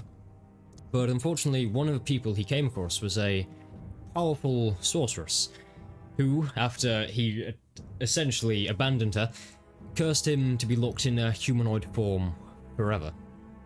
And this has the unintentional effect of meaning all descendants of Salros the Oblivion have the innate ability to shape change into a humanoid form no matter their age. Oh boy. I turn to Sam and I say, You're a tiefling, correct? No, I just have these horns on my head for fun. Well, I don't know. You could also be a shape changer. Sorry, Yeah. I didn't mean to get aggressive. I sometimes can't. Is there any kind of Alright. stereotype or like around tieflings that are grey in color? Is that a natural kind of shade for tieflings to be? Well, first and foremost, most tieflings are rare to begin with. On top of that, there can be any color under the sun. It depends. They're tied to an eternal legacy, but that, in my experience, don't make them evil. This scares me greatly. What, so we're going after a fucking dragon all of a sudden now? Well, I was wondering if Sam could answer the question. Joy, by the way. We just Joy. called Sam by mistake. It's name. Joy. Just like Kashaw said, I mean, they can be any color. I've only ever met one other. So, I'm not entirely sure how to answer your question. Yeah, it was a bit of a stretch. I just. Wait a second. Dragons even polymorph into different races other than human. Old ones, real old ones can do that, but Like an ancient dragon of sorts. but there's a story that I know. I can't confirm its validity. Legend says there was a very, very, very old black dragon who got cursed by a sorceress, and the progeny of such, well, they can shape change at will. So, I'm not saying it's likely, but it seems very suspicious that we're dealing with footprints, and now we're looking at claw marks that big on the size of a person, and you don't see any other footprints around here? These are the only ones I was able to muster, these humanoid footprints here, but I mean, can I... Well, that's the thing, there's claw marks, right? But there's no sign of, like, dragon footprints here. Can they change just their arms to claws or something? Well, maybe, or like they could have any other magical ability that would allow them to morph their individual body parts. You said that tieflings are connected to a sort of legacy, and I know that I've like read tieflings are connected to like fire. Are grey or tieflings connected to any sort of cold? It's really, it's hard to tell. I mean, it's dependent. Again, this is. I don't specialize in the history of the Nine Hells. I peruse, but I haven't specialized in it. I don't know how that all works out. I just know the basics of it. As far as cold and tieflings, I've heard that there might be situations and cases where that exists, but I can't be certain. It's just all conjecture. It's definitely possible. Because the serpent in my story covered my entire town in ice, and we see that the person we're looking for takes the shape of a grey tiefling, and he was in these woods, and now we find the bodies with gigantic claw marks, with people out here looking to kill dragons. It really just adds up if you think about it. Yeah, and if I might be so, after looking over this vial here, if we can find any more of these, I say we coat whatever weapons we got in them right now while we got There's a weapon already coated right here. What kind of weapon is it? It's a short sword. Well, I don't, but I borrow that. It's already coated. It's yours if you need it. I already have a sword. Who can you? Do you mind if I do? You, all right, goes here. I would quite like it if that's okay. Listen, from what you can take the rest of the vial if you wish. Yeah, from what I've extracted from this vial, if you hit something that's dragonoid in nature, it should make it a little bit easier to hit and possibly poison it. Again, we're talking about dragons here that are slim to none, but you know, I'm just saying. With what's left in the vial, is it like it can probably only coat one weapon, or there's 2 uses left? Okay. Well, I would probably take some and just kind of coat the head of my axe with it, and whatever's left, I kind of just offer it to whoever wants to take it. I have my part. I'll sheath I gestured to short sword. Joy. I gestured to Joy. She's very good at stopping things. Yeah, no, I'll take it. I hand it to. Yeah, I'm gonna rifle through these men's bags specifically. Can I find any more vials of this stuff? Make an investigation check for me. Is that all I could find with my investigation check? It is, Are these unfortunately. orders? All right. I brushed my hands Not off. bad. 21. You look through. You find one more vial, which has 3 uses because it's a full vial. Code up now while we got 10 minutes, and then we move on. I really hope this is just a person. I hold out my sword to Kishal so he can pour a use on it. So, from a mechanical standpoint, I will say this makes any weapon coated in it a +1 weapon against a dragon. So if it's already a +1, it's essentially +2 weapon. And if you do hit, it's an extra 1d4 damage, poison damage. How much is left in the vial? Two more uses. 2 more uses. Would you mind pouring it into me quiver, maybe? I don't know how many arrows we can tip this off with, but I can. How many arrows would we be able to get out of these? Here's 20 in his quiver. I'd say if you poured it all in, you could go all 20. So take up 2 uses to coat up all of his arrows. Yep. Go for it. I do it. Yeah, go for it. If everybody else is coded, I mean, what about Leo? +1 ammunition, Lugos. +1 ammunition. So the only person who doesn't have a weapon coded is Leocast and Kashaw. The 4 of us, unless Kashaw, I don't specialize in fighting. My priority is in casting and helping. All right. Is it +1 ammunition? It will be +1 ammunition, yeah. All right. Nice. So, right. If everybody's ready to go, I whip out the compass, and whatever direction it's pointing in, I'm trudging that way. Okay, are you all heading after him? Yes, sir. As we're walking, I'm gonna take a little bit of distance back, and I'm gonna start casting message to my party. Okay. Cool. Silently. The message is simple, and you can all reply to this, but I'll do this as many times as it takes. It's a cantrip. Cool. I don't know about you all. I know that we have a mission here. But if things come to cutting and running, I am not afraid to do that. If we are talking about fighting a dragon, I don't know how the rest of y'all feel, but this has got me nervous. Real nervous. I've never fought a dragon before. It's something much out of my league. I mostly just hunt beasts.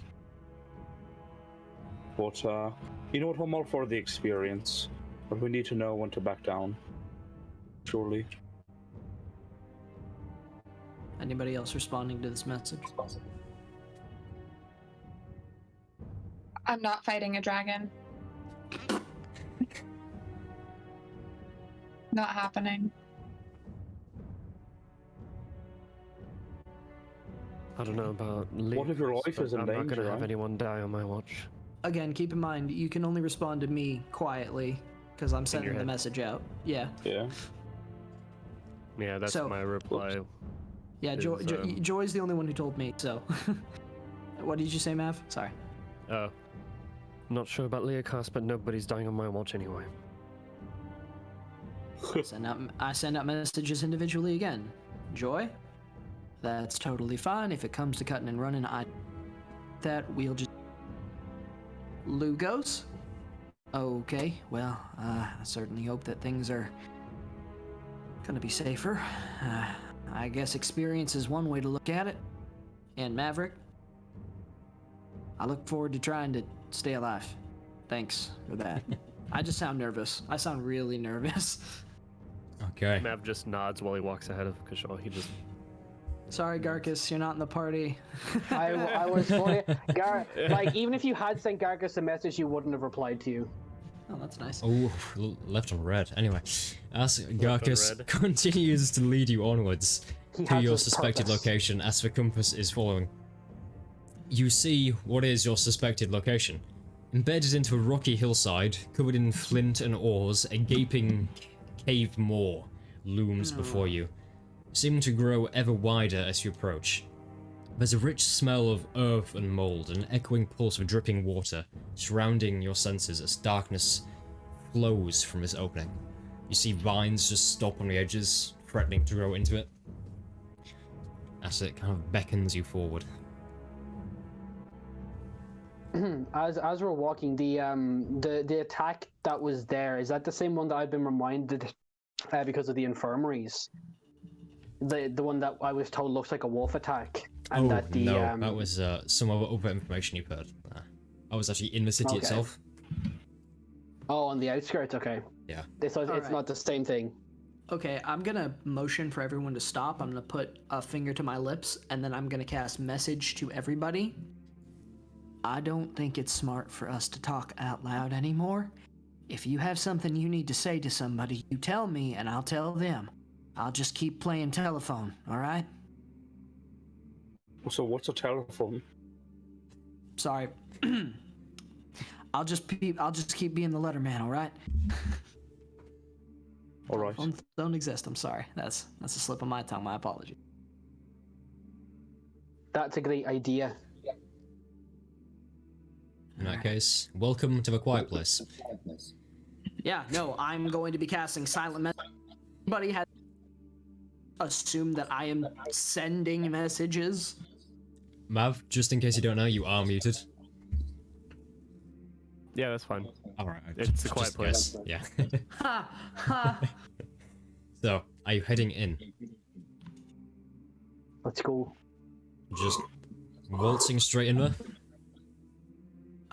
Well, quick question. Can I see in this darkness? It's dim light in this first cabin because it's somewhat shining in from a morning light. I think I'm trying to be a little bit stealthy, mostly just like I'm on guard. Yeah, I'll probably go first. Okay. Scout ahead a little bit. Any particular checks, or are you just stealthing kind of in? Stealthing, yeah. If Joy's going ahead, I kind of tap her on the shoulder and I go, "This compass will lead you in the right direction. As long as I get it back, you can take it to lead the way if you want." Perfect. Thank you. And I Just handed stealth me. the compass. Just keep relaying these messages. Yeah. And to Joy, I'm gonna say, I don't mean to be in your mind, sweetheart, but I'm gonna be messaging you about every 5 minutes here or so that if you see anything, you just send it back, all right? Sure. 13. Okay. Go. 13 stealth. 13. Nice. Yeah, So- I want to split off and do my own stealth as well. Okay. Roll stealth for me. I think we're all trying to be quiet here, aren't we? Yeah, likely. 13, 21, 13. Okay. But I can stealth at a normal pace Can I ask who is and at a first in? slower pace. Who's what? Can I ask who's first in? Who's gonna actually be the first to go into the cave? I think Joy. Likely it would be me. Or Garcus, I would think. Joy. No, because it I would have be the- Joy, then me, then probably you. Yeah, I was handed the compass. Okay. That's right, okay. Me and Joy. Leokas are So- last. I think it'd be Joy than me. Yeah, the two Okay. stealthy Cool. people. Joy, Yeah. as you head inwards, as stealthily as you possibly can, to which end you are incredibly quiet. Glancing about, it's a very tall cavern you find yourself in, possibly 30 feet tall with a slow drip of water coming from a far wall. And as you head in, you're glancing about and you keep walking. And unintentionally, as you walk, there's a slight snag on your foot, but you pull through, feeling like it's nothing. And as you do this, unfortunately, there's an immediate above you, and you see a system seems to have been activated as various pots and pans and silverware clatters in a large Rats. net. Gotta love 'em. And then you hear kind of there's oh, noisy big one. And from sides you, you see 4 small humanoids in cloaks with tails behind them, kind of come running out to the sides on the walls above you as they go, "We got a noisy one! We got a noisy one!" Fucking. Yeah, so I'll send a message to Kasha, and just in case you didn't hear that, yeah, I just sprung a trap. Okay, I will put All you right, all to everyone. this. I think the jig is up. I think we right now. So Joy, you're about there, That was very short-lived. and you see as various of these figures appear from the sides and just immediately confront you. You see as they walk towards you, like, "Who is you? Who is you?" Are they speaking in common? They are. Huh? Okay. Shit. Hello, I'm Joy. It is very nice to meet you all. Do you guys live here? They kind of glance, and the largest one steps forward, which is obviously quite subjective, being still about 3'5". So the largest one steps forward and goes, "Yeah, we live here. We protect here. You don't. You're not protect." What are you protecting? We protect big We're just one. looking for stuff. Not you, big one. Other big one. Big one. Big one goes. Are these kobolds? Looks to be. Big one. What is? How threatening do they look right now? Being 3'5", tiny humanoids, not very. Well, do they look like they're like? Oh, do you mean like to lunge out? They're just kind of stalking around Joy. Does big one need protecting? Like once again, glance. Yeah, big one needs protecting. From what? We don't know. Can I talk to big one? We don't know. Just keep holding a spear out. Alright, I'm back. If I take a step forward, how do they? Stuck at 90% for me. I'm just gonna refresh. To step forward, they all immediately just rush and kind of form almost a semicircle in front of you, kind of trying to get you to step back with their spears.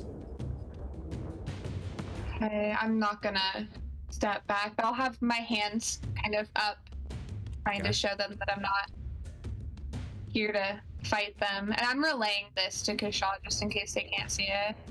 Hold on for a second. We'll be there in just a moment. I'm gonna move forward. I'm gonna try and meet up with Kobold. Okay. They And immediately. as After you. as that happens, I'm gonna cast tongues on myself.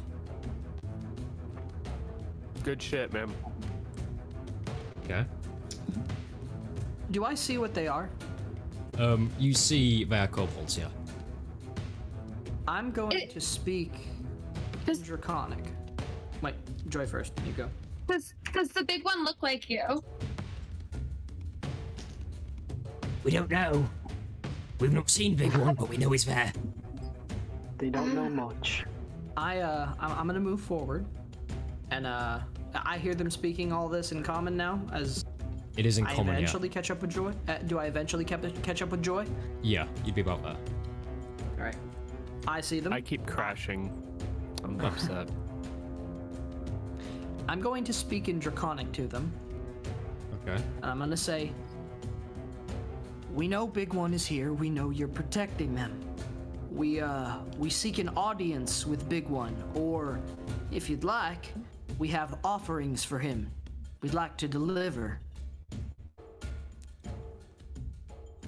He speaks for tongue. Oh. Where do you learn tongue? Okay, here goes the bullshit. I have been a servant of the Big One for some time. He would not want to be disappointed by not having me. And you wouldn't want him to be disappointed, would you?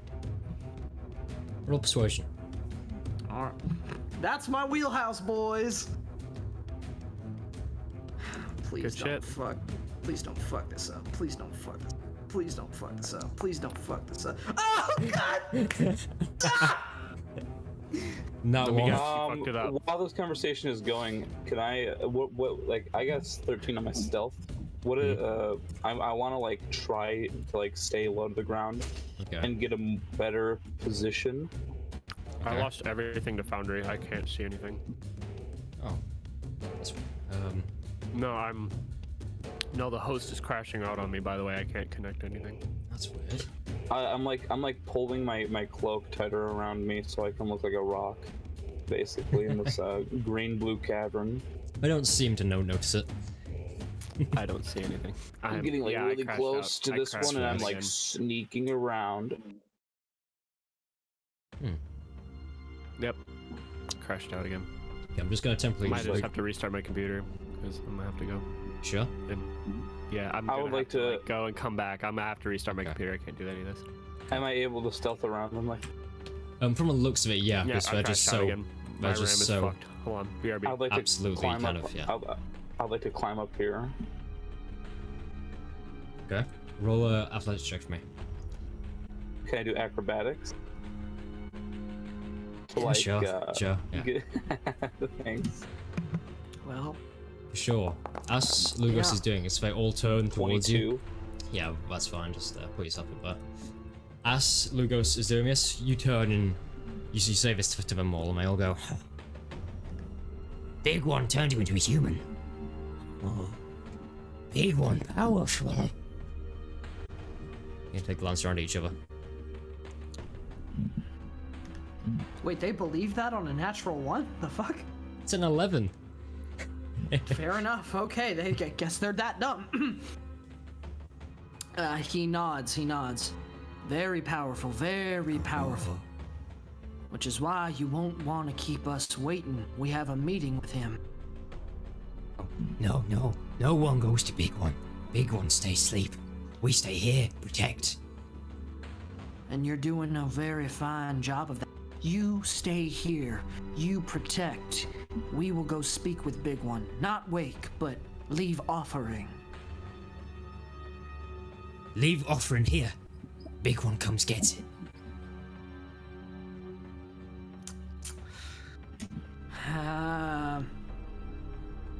Needs to be further in. Make sure that he easier for Big One to get to. No one goes further in. Oh, we're gonna have to. I can do this somehow. I'm gonna look at all the kobolds. I'm gonna kneel down. I'm gonna get eye level. Well, not closer, but I'm gonna be like, heard there might be people approaching from outside. People who intend to hurt the Big One. You should go check while we leave the offering right here. Roll persuasion. I can try. That's all I can do. Come on. That's better. 25. 25. Okay. Oh. Big One. Big One. Oh, we all kind of glance towards each other, and one just immediately goes to bolt out the door, and as he does, he passes all of you, and he doesn't seem to notice us under his breath. He's just going, There, Big One. Big One. No, Big One. so they just rush straight out of his cabin. All right. How many are left? None. They all just go and turn and rush out. They seem to be doing a war cry of sorts. They're making quite a bit of noise. Go. Go, go, go, go. Oh, go, straight go, up, go, go, go, I'm go, go. bolting. Okay. Yeah. Going. You're just No, no, bolting no. in? I motion for everyone to move forward. Okay. Do I have anything? Do I have anything? Nope, that's it. That's all I got. Yeah, this is a really tight squeeze right here. Okay. So, yeah. There we go. So, I will say, Ryan, is it working for you? I have to open up Founder. Okay. I'm not there yet. As you head deeper into the cavern. Move me and Leocas wherever Yes. they go. As you head deeper you can also into the move me, cavern, mine's you see these pausing. walls just around, slowly growing taller. And that is where we're gonna go for a little break, I think. All right, So, good. Awesome. I am Couch is back here in 10 minutes, so they can mentally prepare themselves for what's gonna happen to them. See you here soon. For what's Make sure you stay going to tuned. happen to them. Mentally prepare themselves for what's gonna happen to them. For- Okay.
all it is.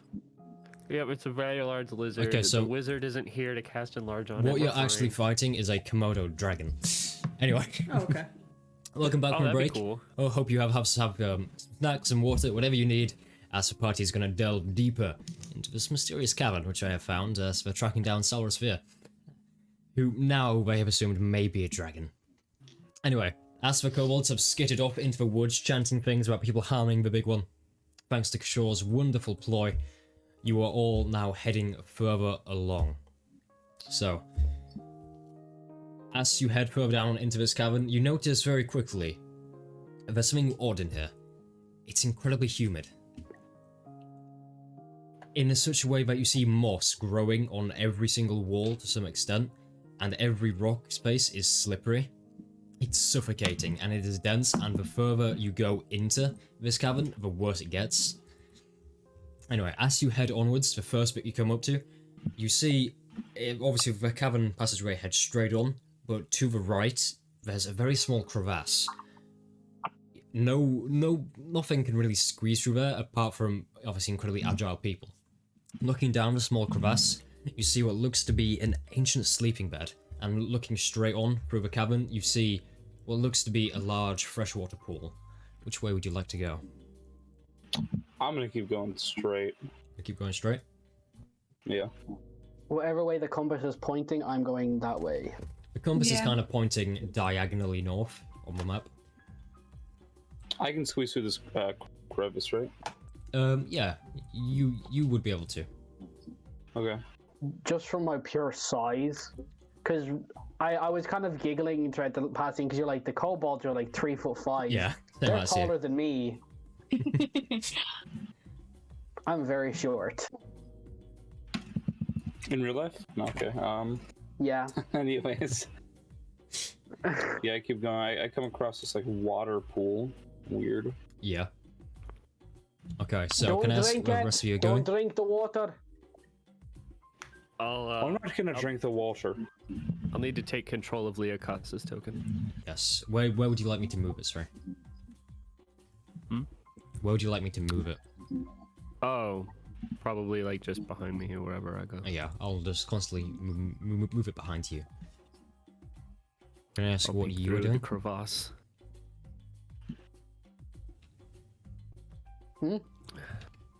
Okay. So. You're heading onwards? Yeah. Yeah, Yeah, follow me. uh, Okay, How so does it you... look like? How does it look like these people died in here? Are you talking about the adventurers camp or the freshwater pool? The fresh water. Okay, so can I just ask where everyone is, because you're very fragmented at the moment? So I can get you all to like one place. Are we so all going just, yeah. through the crevasse? Yeah, because I'm mostly just following Joy, because she has the compass. Oh yeah, your token's way down here. Yeah, it says like I don't own a token on this in the scene. Oh, wait. That's weird. I'm going along with whoever can guide me, because I'm not. I can't see anything. I doubt. Neither can I. Okay, Okay. I'll lead both of you guys. Okay, so you're heading through... Leocass can see in the dark. No. So me and Leocass are in the back. Joy, Kashaw, and Garcus are in the middle, and then me and Leocass are in the back because we can guide ourselves. Okay. And are you heading onwards to a freshwater pool, or heading south into this small, looks to be an abandoned camp?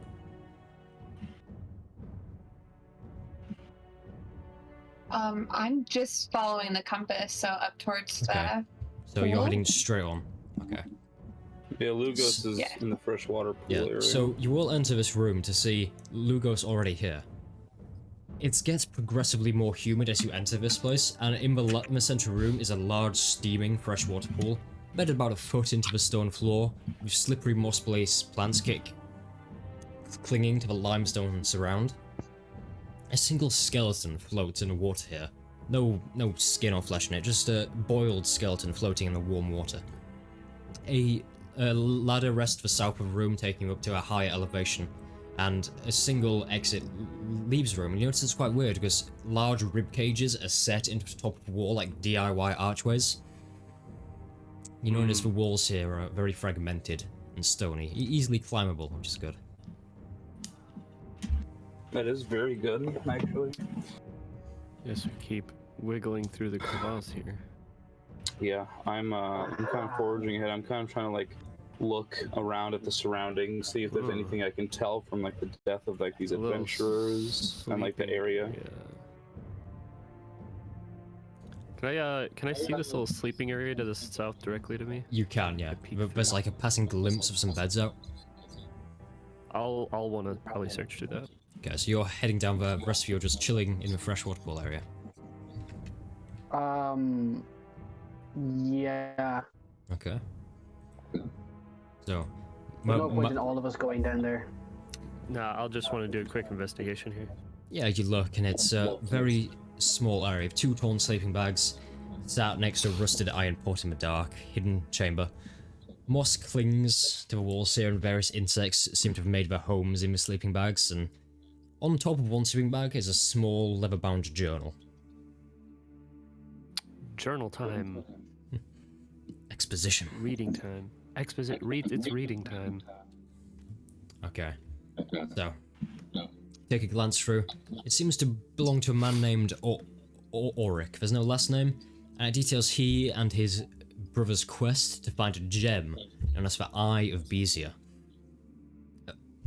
It's, from what you can see in the book, it's an ancient ruby that was lost long ago, and it always sits in the King of Bezier's crown, and they tracked it to here, but there's no sign of them returning to their camp.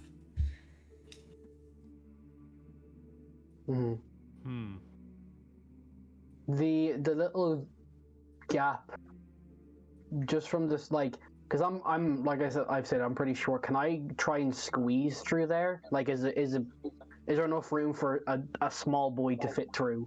Do you mean heading to where Maverick is, or just straight on? It's just straight on. Oh, I'm just looking to see if how big of a gap is it? Like, could a small boy like squeeze through there? 2 foot wide, so yeah, it's. Oh yeah, I'm like shimmying, I'm like ducking. I'm just gonna before I go. It's like, all right, let me have a look ahead, and if you hear any kind of sounds of yelling or anything, stuff's going down, and I kind of shimmy through. Okay.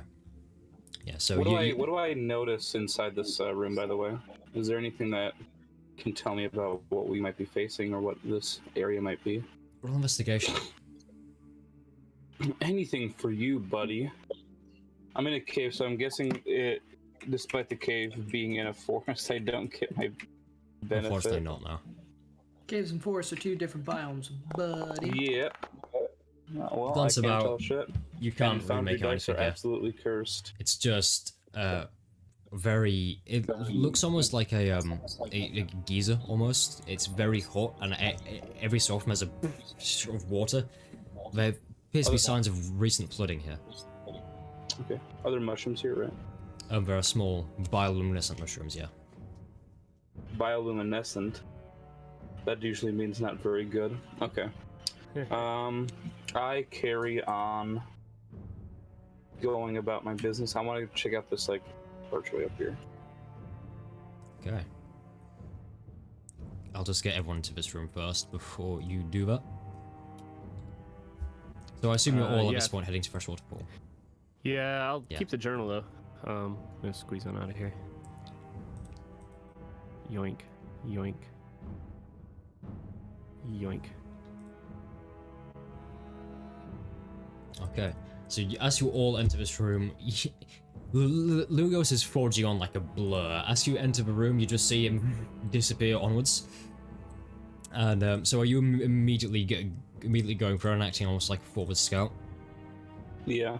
Okay, so everyone else, as you enter this room, you see the same things as he did. So there's freshwater pool, a skeleton in the water, and the ladder on the south wall, as he just goes as a green blur further onwards. And upon entering the next room, you see Okay. you see a catacombs of sorts. It's just piles upon piles of bones and moss going through between them. Again, there's these bones overhead acting as a makeshift ceiling, and there's a horrible smell of decay and damp in here. glancing about, there appears to be no life, nothing interesting. It's just a bone room, essentially. Various flowers sprouting, various mushrooms as well. If you are moving across this room, I need you to make a stealth check. Oh, sure. And I whilst think I know what kind of room we're in. And whilst that is happening, what are the rest of you doing? I'm following Lugos. Okay. Like, very closely. Are you all catching up to him, or are you doing run stuff down here? I got 18 stealth. Okay. I'll take one of the empty vials that I mean, we have several empty vials now from the Dragon's Bane stuff. I want to fill this water stuff in it. Yeah, so just fill the water in. It's a. So we have three little vials of creepy water. Yeah, it's relatively clear, but there's a horrible stench that comes from it. It's pretty Cork it. horrifying. Maybe from Kashaw to help, and then put them away. As we're walking, I kind of stop Lugos, and I reach into my bag and I hand him a bottle, and I say, like, very quietly, "This might come in handy." I mean, it basically makes acid a little bit nicer to you. I mean, I'm already alright. I've dealt with poison a lot, so I don't really need this. If you want to take it. What is it? Or is it like an antitoxin or something? No, it's not necessarily it's like acid resistance.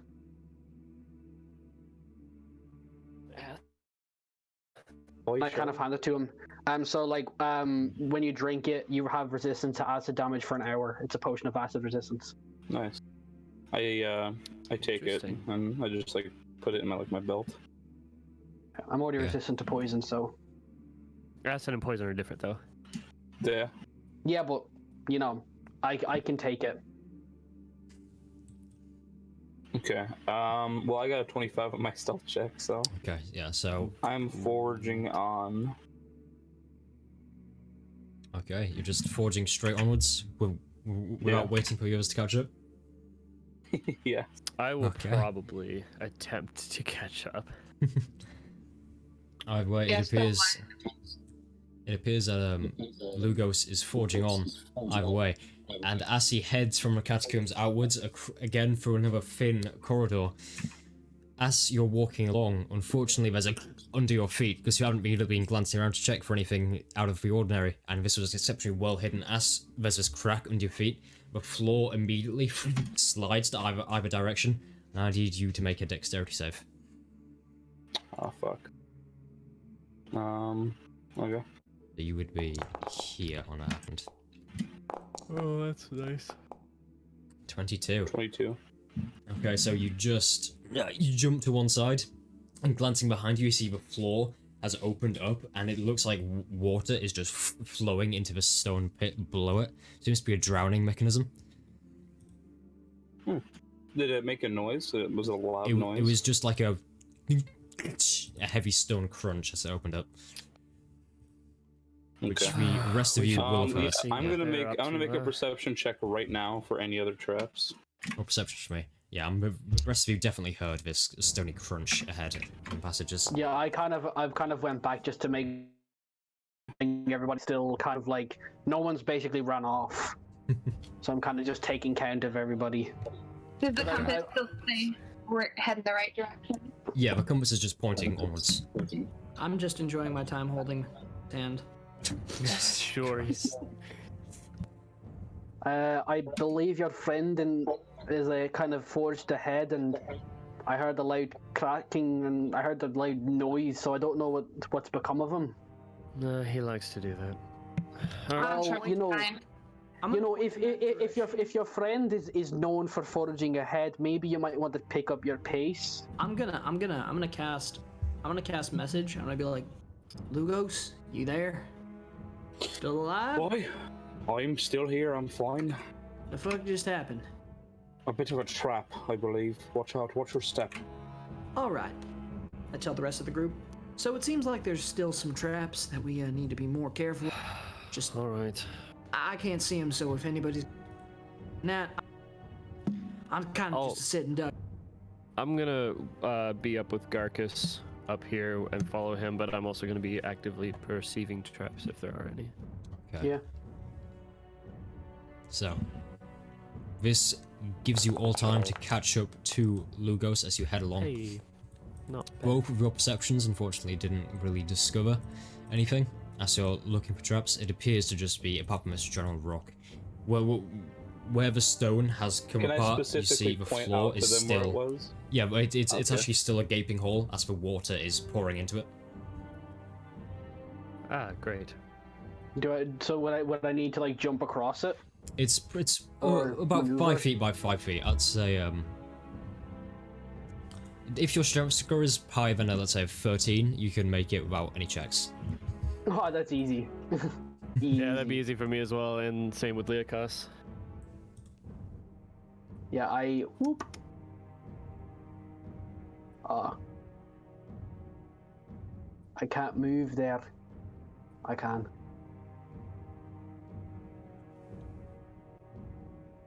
I kind of move forward as to make sure that if anybody falls or anything, I'll be there to catch them. Okay. Who is next across? I'll go. Okay, what's your strength, may I ask?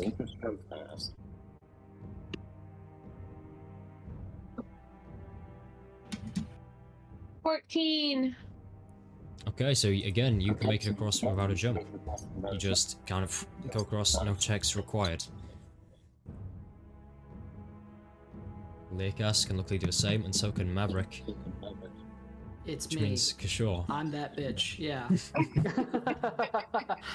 with a -1 modifier. Unfortunate. I've got a 9 strength, boys. So I Can I need give you. him the help action by being on the other side ready to catch him? I'd say unfortunately that won't help him jumping, it's just if he falls, it will help him kind of prevent anything bad happening. Oh, it's Okay. gonna be fun. So I need to make an acrobatics or Come on, athletics check. I believe in you. You got it. An You got it. I can do an acrobatics. Maybe. Hopefully. Yeah. Yeah, you okay. Can, 21. So you all successfully make it to the other side. You see as Kishore just runs and does that elegant jump across, lands, almost teeters into the edge, but then Lucas's hand comes out, stabilizes him, and you all appear to be relatively fine. Let me just move everyone across. So, as soon as this happens, there's a thunderous noise in your ear and as you glance up, there's a very fast flowing river in front of you. It's only small, relatively narrow, but that is forcing a lot of water for a very narrow space. A waterfall to one side is sending just mist all over this cavern, making every single piece of rock dangerous because you step on it slightly wrong and all of a sudden you fly on your back. There's a bridge going across, but looking at it, I want to examine the bridge. yeah, the bridge is about 2 foot wide. It has no railings on it whatsoever. It's just planks 2 foot wide going across and incredibly wet. Does it look trapped up at all? Roll investigation for me. Trapped I don't trust anything that Leokas will be cocky and misty step to the other side. Or shadow step to the other side. His one use. 13. Yeah. In puff smoke. 13 looks fine. Just dangerous by itself. I suggest we go one at a time. Fuck that. I'm not going across that thing. Was there another way across? Do you have the jump spell? I do have jump. Do you want to just jump the gap and Leokas catch you into his loving arms? I'm literally about to just jump. You know what? I'm gonna cast. Maybe I should cast jump on Maverick, because Maverick's a chunky lad. He doesn't want to cross it. He's heavy, you know. Oh, I see. You're just call not you crossing fat. the bridge. You're too fat. All right. You're gonna fucking break the boards. Come over here. All right. And I lead him over here. Get over here. All right. Are you ready for this? You're gonna jump. All right. Jump. What do you mean I'm going to jump? How far can you jump? I'm not sure. I have a 16 strength score, man. I don't know. Let me see. I forget. There's something to calculate. I forget what it is. Okay, when you make a long jump, you cover a number of feet up to your strength score if you move at least 10 feet on foot immediately before the jump. So you could jump 16 feet if you run at least 10 feet. Right? Equal to your strength score? Yeah, it doesn't say modifier. When you make a standing long jump, you can only leap half that distance, and with the jump spell, it triples it. So I'll you just should do be a able to. standing. I'll just do a standing Standing? jump. Okay. Yeah, so it'd be 8 feet, and then it'll triple it, so I get a 20 up to 24 feet. Yeah, Okay. so I slap his back, and okay. I rub one of his shoulders, like, all right, keep your head in the game. You've got this, all right? Just run and jump.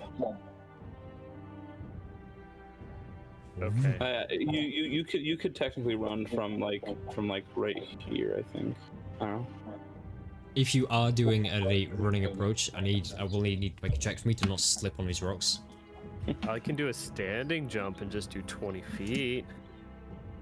Or 25 feet. Well, you could get to this middle rock here. Could you make it 25 feet? No, that's down. That's down. That's down. I'm not going to do that. Well, I mean, how far down is this rock? Probably about 6 feet down. 6 feet down? I'm not doing it. I'm going to jump straight across standing jump. Just do straight across. I'm just going to do straight across standing jump with the... Because I have 24 feet of jump distance. Okay.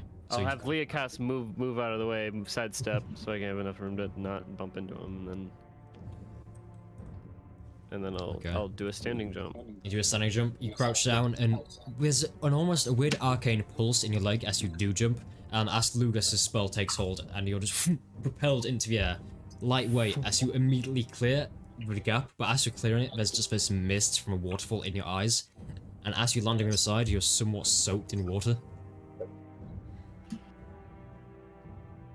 Hey, all right. I'm gonna turn to Joy and I'm gonna say, ladies first, or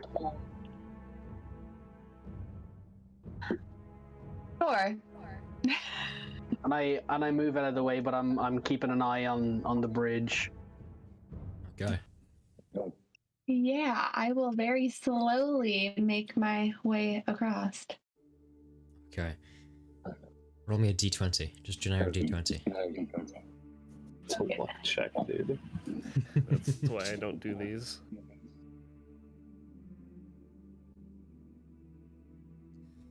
Oh, here we are.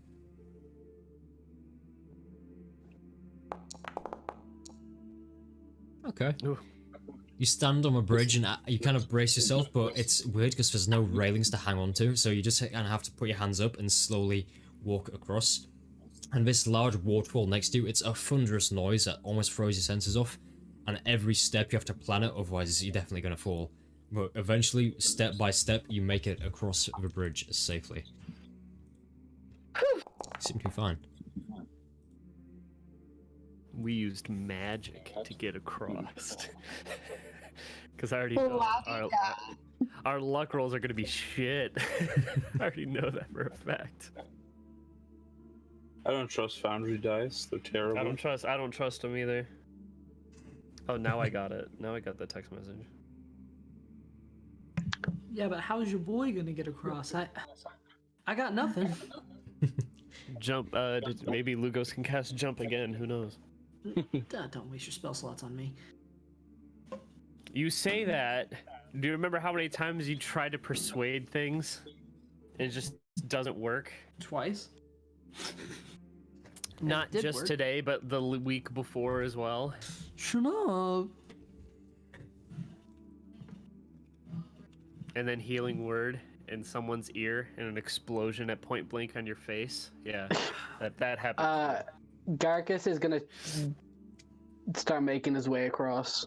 Okay, roll me a luck check as well. D20. Do it while raging. You rage your way across. Rage cross. 3 again. As you cross, it seems relatively fine. Nothing too out of the ordinary. As you take it step by step. Right. It waves a tiny bit, but you make it across. Hell yeah. I had an out anyway if things went south. I can't see. I come over to Kasha.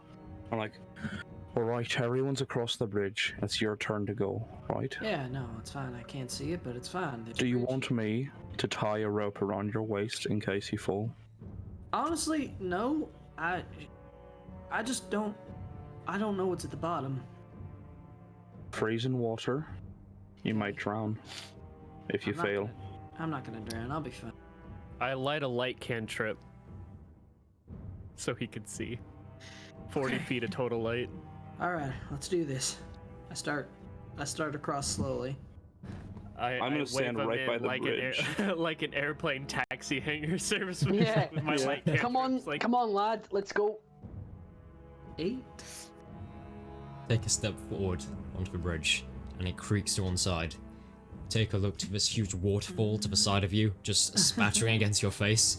As you just, again, take a step, pause, take another step, and there's this huge volume of water that comes over in a split second, and it almost knocks you straight up your feet into the river, but you manage to hold on and make it to the other side. That wasn't so bad. That wasn't so bad at all. Yeah, You did just don't great. nat 1 on luck checks, apparently. Yeah, apparently so. Shit. All Or right. maybe high is bad. Who knows? Knowing our rolls, we hope that high is bad. Yeah, honestly. I'm while I'm waiting for Lucas, I'm just gonna kind of move ahead just to kind of do a bit of scouting, but not too far. Yeah, you kind of just glance gently out. It appears a natural set of stone stairs leads up to a kind of a tier where you hear the running of fresh water and various bioluminescent mushrooms light the area, but you can't see much as of yet. I'm gonna cross the bridge. Okay, roll a luck check for me. Here it comes. Yeah, shut up.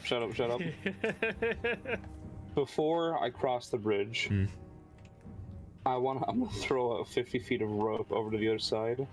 Okay. I'll grab it. To Maverick. Me and Leah Castle both hold it. Then I cross. 9. It's the highest yet. Yeah, we roll 4 d20s and all of them are sub 10. This is gonna be a good day. It's gonna be a great fight. Anyway, as you cross, again, it's nerve-wracking as the waterfall threatens to throw you straight off, but it is ultimately fine. So you make it across a tiny bit more soaked, but more or less okay. Lugos is the type of person to like, instead of being slow and methodical, he just wants to like get it over with his sprint across. Speed run it. He just speed runs the bridge. Surprising he doesn't fall. He gets across and there's a slight skid at the end as he tries to stop on the watery surface, but more or less fine. Okay. Well, I handed back his robe. There's not much around here. Okay. As you head onwards, I assume, to the next area. Bleak Falls Barrows vibes. You find yourself in the largest cavern yet. Various freshwater pools bubble and shimmer in the gloomy night offered by these various bioluminescent mushrooms. Horrible swamp plants and algae cling to every damp surface you can see and suffocate the air with a horrid moisture and humidity. It's like being in the Amazon rainforest if there was a great stone dome over it. There's no light, there's no fresh air, it's just choking humidity. You find it hard to breathe in here. Every breath feels scalding, and there's no oxygen content in it at all. It's more CO2. It's all musk. Essentially, yeah. There's none of there's the no Elon, all of the Musk. God, no. just ban him or anyway. We're banned. Slash I'm a mod in the Twitch chat. Do slash ban. Don't ban me right now. However, as you make your way up these stone steps, you see shimmering hordes of gold and gems in this choking area. Some in pools, some freestanding. In this large open cavern, I need you all to make a stealth check for me. Everybody, get close. Can I pass without trace? Can I cast pass without trace? I don't know. Can you? Yeah. Can I? Can I, Spence? You can, yes. It's okay. Everybody gets a +10 to yeah. It's a. Everyone gets a +10. Everybody gets a +10 to their stealth roll though. Yeah, everyone gets a +10. All right. That's a Nice. 2d20 drop higher 1 plus 12. Okay, got 32. That is Leocass's. Oh, free. I cannot be saved. And Yeah, do this, mate. here's mine. Worse. Well, I don't nat Damn. 1 out of everything. I don't nat 1. Thank God. So, Could be worse. you head Yeah, it could be upwards up worse. the stone steps. Lugos, you cast this around you. It's for Yeah, No, kind there's- of cast there's like a a veil of raise. shadows. I Yeah. kind of wave my hands at everybody like it gets darker. Everybody's like, none of you cunts fuck up my fucking stealth, alright? I am making sure to go out on a limb to hide you all. Don't screw it up. Okay. So, where are you moving in this cavern, may I ask? Where are you stealthing to? Or are you just kind of standing and looking about? I'm gonna move closer to the hoard of gold, Okay. just to kind of get a better look. The main see hoard these. is in this direction also. I'll check these gems over here. I'm going that way. Okay. Leokas will go with Maverick. I do not care about any of the horde. I'm like keeping an eye out for the dragon. Can I tell if this is like the dragon's main place? You don't know much about kind of dragon social constructs, but you assume this is a lair. Okay. So, everyone stealth scores? Okay. I want to find a few really, really shiny pieces and put them in my pocket. Okay, so everyone move to where they would like to be on the map. Sure, where would you like to be? I want to stay on the. I kind of want to take the gold, but I want to take a look around as much as I can see. Do I see any sign of anything in here, this cave with us? Roll perception.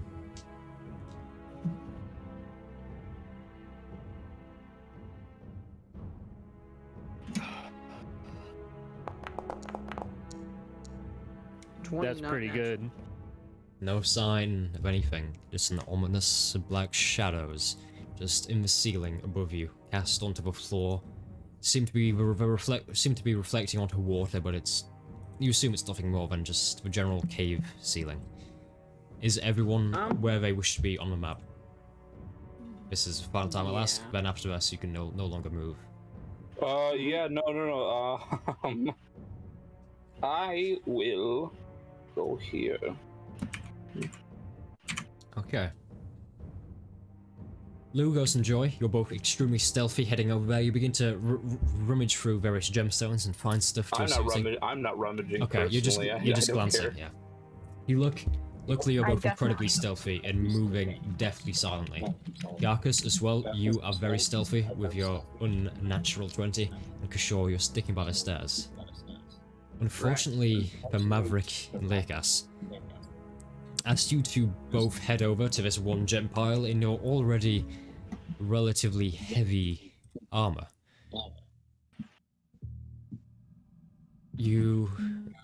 Well, Lekas initially kicks a small golden goblet on the floor, which spins across the floor. Maverick, you don't realize this, and as you're walking, you kick it as well, so essentially he's passed it to you, and then you kick it as well, and it hits the gem pile, causing you to clatter off the top. As this happens, a full silence falls over the cavern. Kashaw, what are you doing?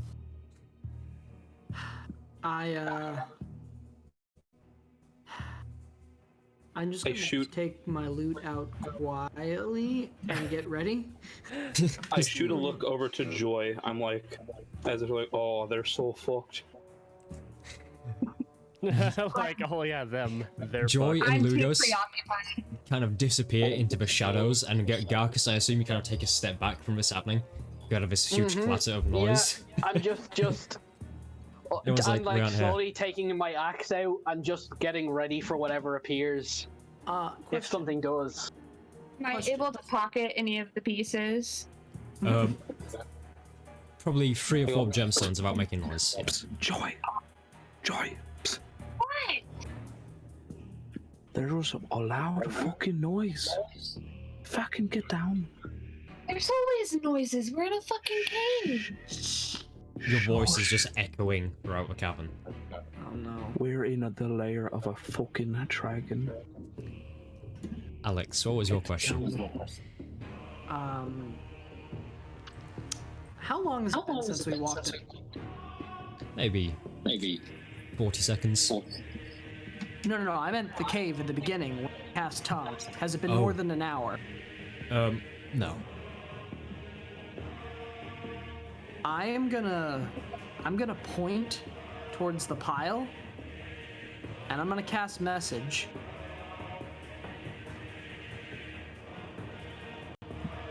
I'm gonna speak in Draconic and see if this works. Should I not do this? Hold on. Should I not do this, guys? What? I don't even know what you're pointing at, so I don't fucking know what you're doing.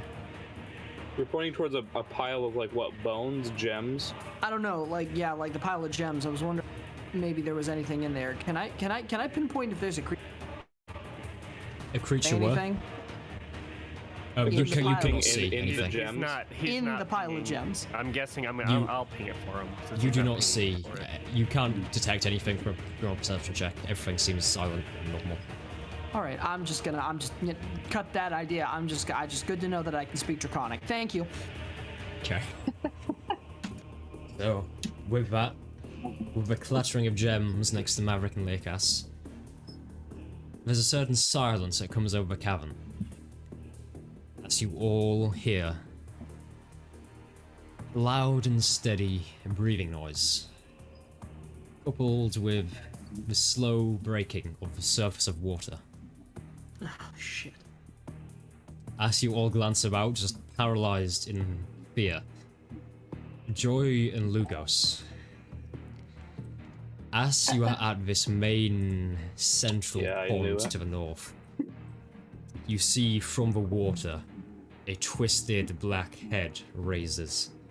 A draconic creature, scales black as obsidian, its eyes sharp and cunning, its left eye with a deep scar across it, creating a jagged mosaic of scales, its nostrils flared as it breathes in your scent.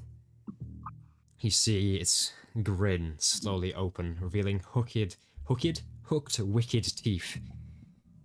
Caustic purple saliva drips, boiling the water as it makes From contact. You see, as the creature raises its head, its wings go from the water. It looks straight towards you two. Oh, it's the most joyous of days. I was just beginning to grow bored without any morsels to snack on. Does he see me? He sees you. I got a 32 on my stealth check. How? Because he surfaced just here. Because unfortunately Maverick and Lakas made a noise which awoke him, so he came out and did a full sweep. He surfaced here? Oh yeah, sorry, I forgot to see. reveal the token. That Is it sucks. just my foundry? I can't see anything. He's farther than your Yeah, vision. far from your vision. Or right No, I across mean Edgecombe. this whole place is dark. I can't Oh. I can't see. That's weird. Well, probably because you don't have, like, night Dark vision or vision? anything. Yeah. Yeah. Should be able to. Hold on, Anyway. I'll try reloading. This dragon turns, and you also get the sense he's not just saying it to you, he's saying it to everyone in here, because he knows for a fact there are people in here. As he says this, again a grin comes across as he raises himself from the water, steadies himself. Wait, so do I hear his voice? Yeah, it echoes throughout the entire cavern, it's booming. Is there any chance that I can just try and move towards where that voice is? Or can I Stealthily not or... move? No, I'm true being. If I Okay. know he knows I'm here, I don't care. You can move to waving voices, yeah. Yeah, I'm gonna move.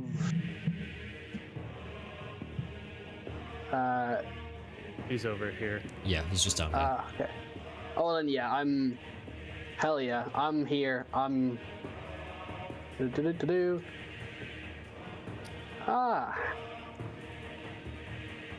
I don't know. Maybe Kushal doesn't want to get close right now. No, I don't. I really don't.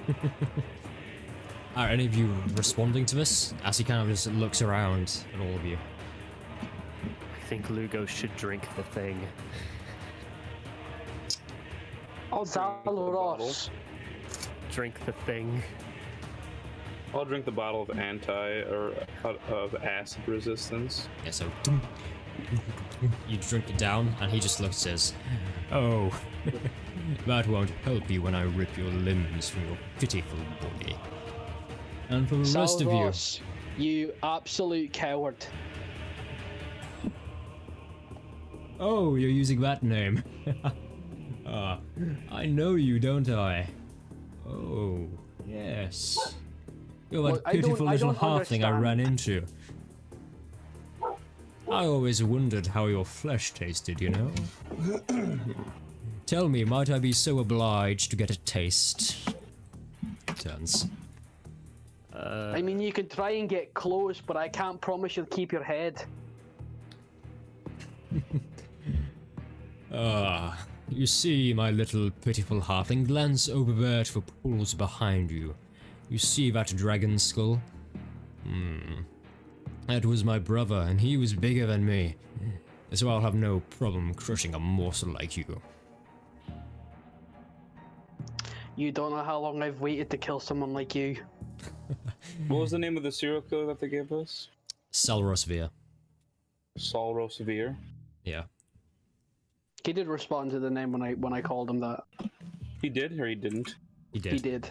Ah, okay, I see. Yep. Well, I don't know what other name you're going by, but I know that you betrayed the Lemon Underground, and I've been sent here to make sure you don't come back.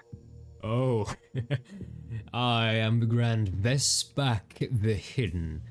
And all of your little friends here will be running back screaming the name when I paste you to the walls. How does that sound, Garcus? Very unlikely. Leocask, At this, I'm just. Can Lugos? oh my god. While they're talking, I want to fucking knock an arrow and shoot him with it. You're I was gonna gonna say shoot. Leocask is gonna use his Hexblade's curse, and Maverick will use his Radiant Soul. Okay. So we'll say as soon as one action is made, everyone's gonna go into initiative. So everyone choose what action Yeah. we're gonna be doing. I'll be taking the attack action and Okay. knocking 2 arrows at the same Leocask, time. Hexblade's curse. I'm Radiant Soul. Is this like Okay. is this like a before combat? Yeah, before action? shit goes down, you get to do a thing. I'm guessing. Well, I guess I will Rage. rage. Okay, go into rage. Raid But Shadow Legends. that also sets off a wild magic surge. Okay. Oh, here we go. Fortunately, have to take off. Okay. Oh, Can I ask damn. who you would like to control Joy? As to offer an extra pair of, well, extra damage.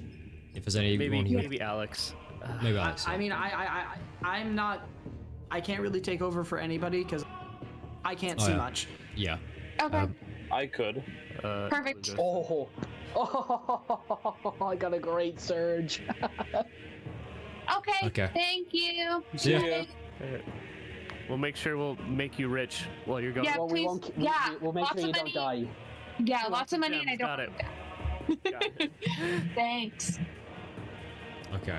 So Joy's just handing over all her gold to Lugos all of a sudden. So Yeah, all of a sudden, wait, super nice, by the way. my surge, my weapon, the damage type has changed to force, and it gains the Okay. light and thrown property, so I can now throw my great axe.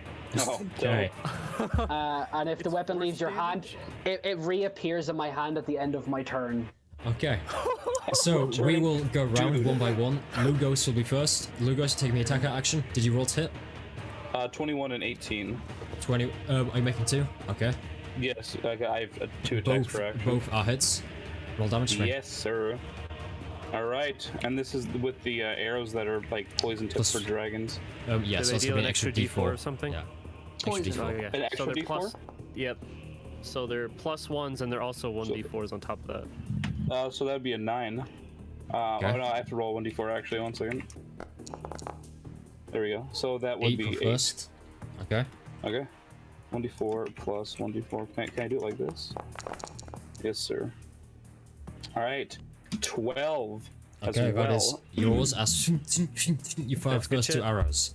Can I, with my piercer feat, I want to re-roll the first damage. Okay. Of the one. Oh, the I first love 1d8. Piercer so much. It's so Yes, good. sir. Oh. So that will instead be 8 damage instead of 6, plus the 2, so 10 plus 12, 22 points of damage. Okay. Nice, good job. Nice. And then I'm going to. Can I dip at all? Or is it just an action? No. As soon as you've done it, it's going to be initiative entered. So greedy, Iggy. I just raged. Kiss my hairy So fucking greedy. ass. You already get 2 attacks. So what do you Who was controlling Joy? I am. Lugos. Okay. What would Joy be doing? So for Joy, I'm just gonna have her like dip. I want her to hide. Okay. Basically. She's got to take a hide action behind something. Yeah, can I put her behind this horde, maybe? Have her like run and dive. Okay, yep. Roll stealth for me. Absolutely. What is her modifier? Her modifier is let me find out. +8. She has. Yeah, she has a +8 to. I don't think Pass Without Trace applies to her anymore. No. If she's No, outside you're 30 still feet. concentrating on wait. it, right? Yes, I am. And you're still plus them, so it'd yeah. be plus 8. It'd be plus 18, right? There we go. So for 25. 25. Okay. Nice. So yeah, successfully, for what you think, hidden behind. Garcus, were you doing anything, or are you just kind of I standing just behind down? raged. Okay, you just Yeah, raged. so You like, he as he kind of is just talking, I just hand on my axe. I just and like the eyes on the snake glow, and I'm just like, I'm so angry. Like I'm so mad. Yeah, I'm so pissed off. And there's an immediate a wild magic surge, which seems to alter your weapon in some way as you do this. Yeah, Okay. like, Force damage, man. That's good shit. For me, I'm just gonna whip out my guitar and I'm playing a song, the prototype song I was writing about the Serpent Slayer, Garcus, and I'm gonna give him a point of bardic inspiration. Hell yeah! Oh yeah, let's go. Okay. Nice. So that Is brings that a us. D6? Is it D6 or D8? That is gonna be a D8 for you. Nice. Oh, that's good. Maverick and Leokas. I went to Radiant Soul and Leokas casted Hexblade's Curse on him. Okay. Just altering the stream so it looks nicer. Okay. Turns out Leokas hasn't been using a lot of his features. No, he has not. He hasn't been assigning his hex weapon to add charisma damage to all of his melee attack rolls. Oh dear God. Are you calling him out? You calling him I'm out? calling him out a little bit. Exposed. Because he had it last session and forgot. So This you. Anyway. So is This that me. everyone dealt to? This you. So with that, roll initiative. I'll put you all in. So if you click the little fist icon in the You got to roll for Leokas and Joy for us. Yeah, I'll do that. Leokas got a 6. Hey, I got an average roll. The dragon beat you.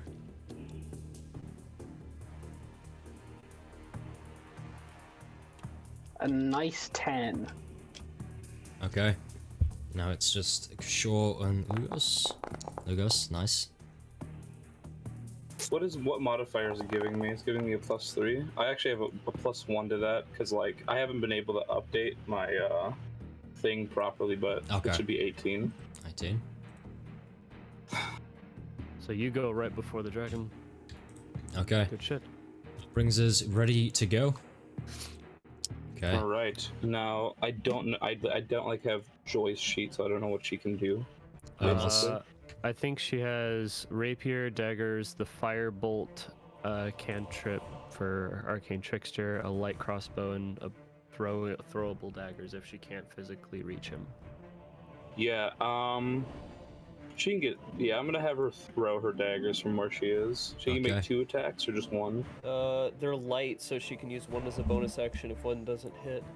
Nice. All right, I'll have her. Throw her daggers. What are her modifiers? That'll be a +8. +8. Okay. Yeah, +8. Does she have advantage because he's hidden? Normally. No. Wait. Is she hidden? Depends if she's hidden. Well, I mean, she got. He hasn't made an action to detect yet, so yeah, she's still hidden. Okay. So it would get advantage, and this would be sneak attack 23 to hit. I had 23. Yeah. Yep. 1d4 plus what was her modifier? +5 dex, I think. +5 dex.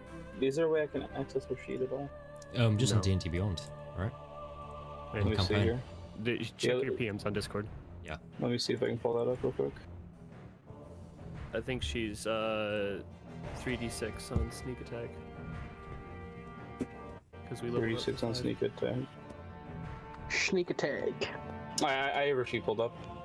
So for daggers, yes, it is a +5, plus 3d6.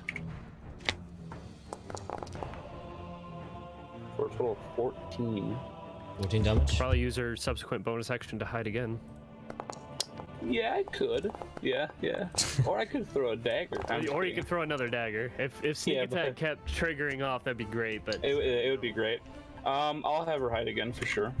Okay. Pass without trace. Unfortunately, that would bring us to Eternal Logos, but unfortunately, he is going to make a legendary action to detect after he's just had a dagger from nowhere, Joe. And I'll have her use her movement to dash, or we'll just use her movement to go over here behind this pile of bones. He's going to make a perception check. That is going to be 41. a 40, so that's a natural 19 with a +6. She did get a 21, but So that's going to be damn, 24. Yeah. So unfortunately, Well, as she's this dagger detected now. comes, she goes to run, and his head just goes, "Oh, more morsels." As he looks at Joy running away. Lugos, you're up. All right, big Can't move. big doo-doo head. Yeah, I physically can't move Joy to where I want. It's all Just- to you, Spence. Yeah, I'm just flipping through the monster manual quickly. Or what are you doing? I'm gonna shoot at this stinky head again. Okay. Stinky head. You love Stinky calling head. things stinky. On my one shot yesterday, you called everybody stinky. I call them smelly. Thank you very much. There's a big difference. Anyways, Much of a I'm gonna- muchness. I'm gonna let 2 more arrows loose at this lad. 20 to hit. So hit. And for 1 second, hold on. You know what? I can't do this. Never mind. I'll just shoot again. Okay. So, okay. Bam. I'm guessing those both hit, of course. Of course. Well damage, Gotta mate. add them sweet D4s. Yes, sir. Alright, so 1d8 plus 4. I am- When No, it's plus 5. Spence, when you were asking in with me and Ducky, hey, how do you balance a black dragon fight with a bunch of party of level 5s? And I'm like, there's several ways you could do this. I didn't know you were asking about this. I'm like, well, there's Done things that you tricked could do. I said, well, there's. And then Ducky suggested, well, there's Dragon's Bane. That exists. That Okay, is what's your lots total of damage? by So it's the gonna be way. 30. What's that? 31. 31. Nice. And That's again. all in the same action. I'm just I'm shooting him Yeah. and running backwards at the same time. And the thing is, as both arrows hit, they almost burn the obsidian-like skin as it pierces in. This black, oily blood that you saw before on the sword spurts out and rests on the top of the water. It's looking visibly angry. How you like them apples, you big stupid bitch? You big stupid bitch. Brilliant. And I'm gonna cast as a bonus action. I'm gonna cast Zephyr Strike at myself. Okay. It's an insult. One second. I mean, the Irish accent with the excessive cursing, it makes sense. It's so Yeah. good. Oh, you know what? Actually, I don't drop. I don't do that. I'm gonna keep Pass Without Trace up. Okay, so you just Good stay shit. there. Yeah. Actually, as my bonus action, I'll make him my Slayer's Prey. Okay. So I'm honed in on him. I get to add a 1d6 to all my attacks, and I'll take my Oh movement my God, Lucas! all the way here. That's the end of my turn. Well, where have you gone? I'm trying to find him. Oh, you jumped from there. I was like, well, where's he gone? You just escaped a wing attack there, but either way, the dragon is going to take to the air. Actually, no. Garcus annoys enough. You see, he turns. Lucas just runs up and he goes, "Yeah, that's right, run. I'll tear you apart later."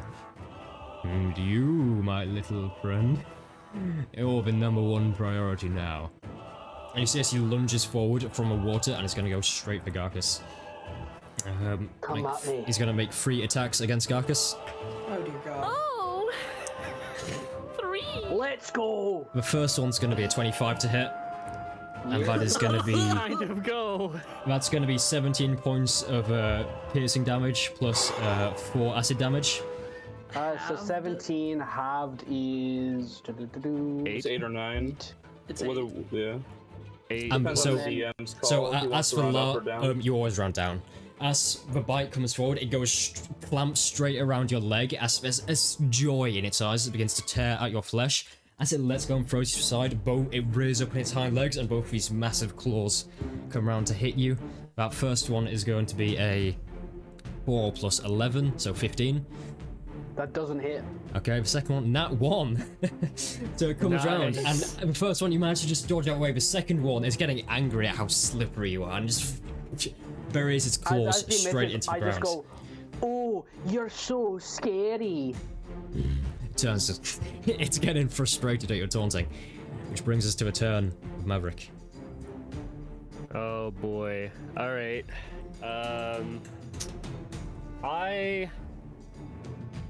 I will fly. Okay. Ooh. Yep. I will go.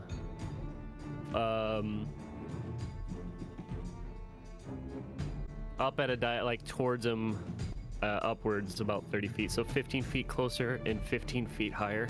Okay. You don't have 15 feet in here. Yep. Yeah. Oh. Yeah. Yep. And with my Radiant Soul up, I get to add my Charisma modifier once per turn as part of damage. Or no, 5. So it's okay. Never mind. It's my level. So 5 additional radiant damage for all my attacks. Nice. I am going to.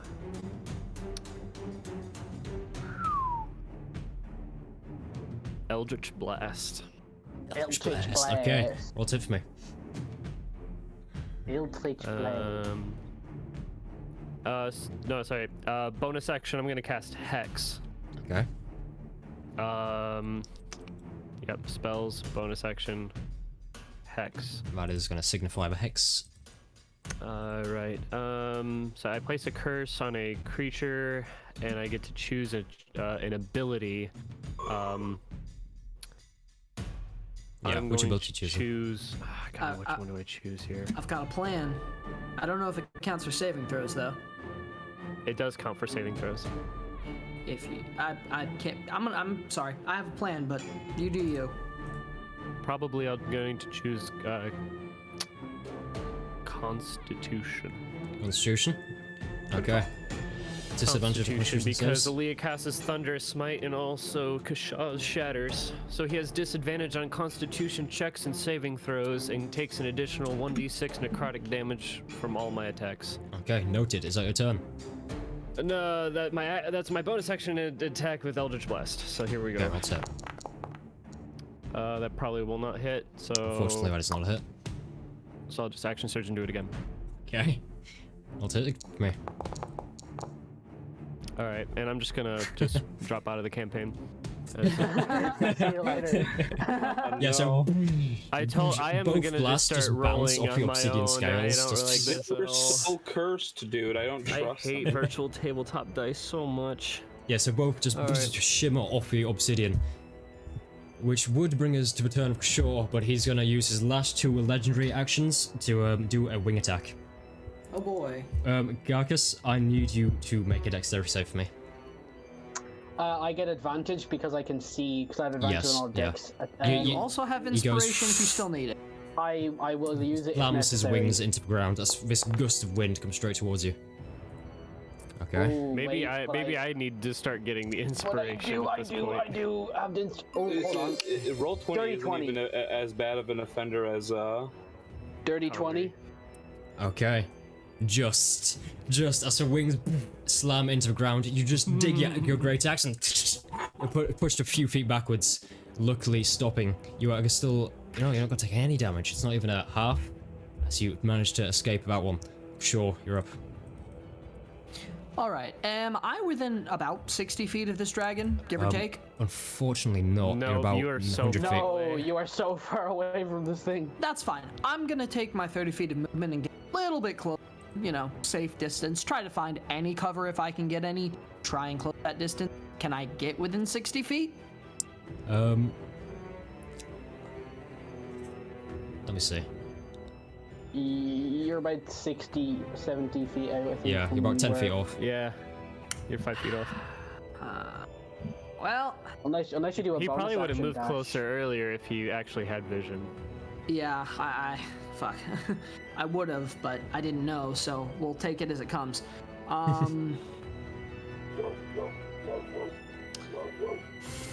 Fuck it. I'll take my action to dash and get a little bit closer. Not too close. I just want to get within that sweet 60 feet distance.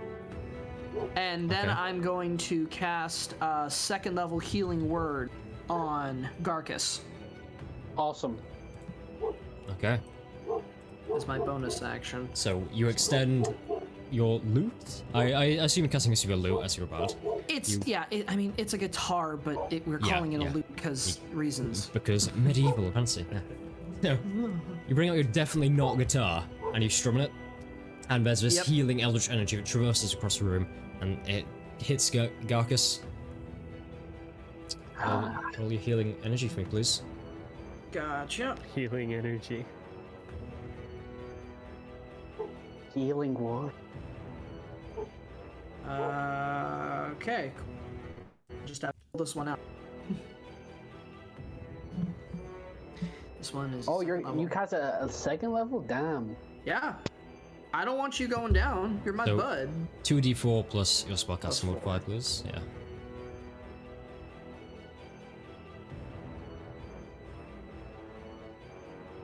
Garcus, you are on deck. It is your turn next. Yeah, I know what I'm doing. Okay, nice. You get 7 hit points back as there's this healing energy that strums towards you, and as it kind of imbues itself into you, feel renewed strength as this dragon is in front of you. What are you doing? Alright. I'm gonna take my axe above my head and I'm going to throw it at him. Ooh, Okay. yeah, man. And because I have the dragon's bane on my axe, it's a +2 great axe now. Yep. Cool. Ah, so close. Oh, so close. But I Unfortunately- Still have inspiration. You do. Oh yeah, you do. I'm gonna add my inspiration to that. Okay, Alright. D8. 1d8. Roll well. That's a Just. 16. That brings it just enough to hit, thanks to Kishore. As you throw your great axe, roll damage for me. So It's gonna do an extra D4 of poison as well, because of Dragon's Bane. So I do roll 1d12 plus 8. So that is Plus 13. 13 1d4. force damage. Force damage. And then roll another, and then roll a d4. You did a question mark. Oh shit.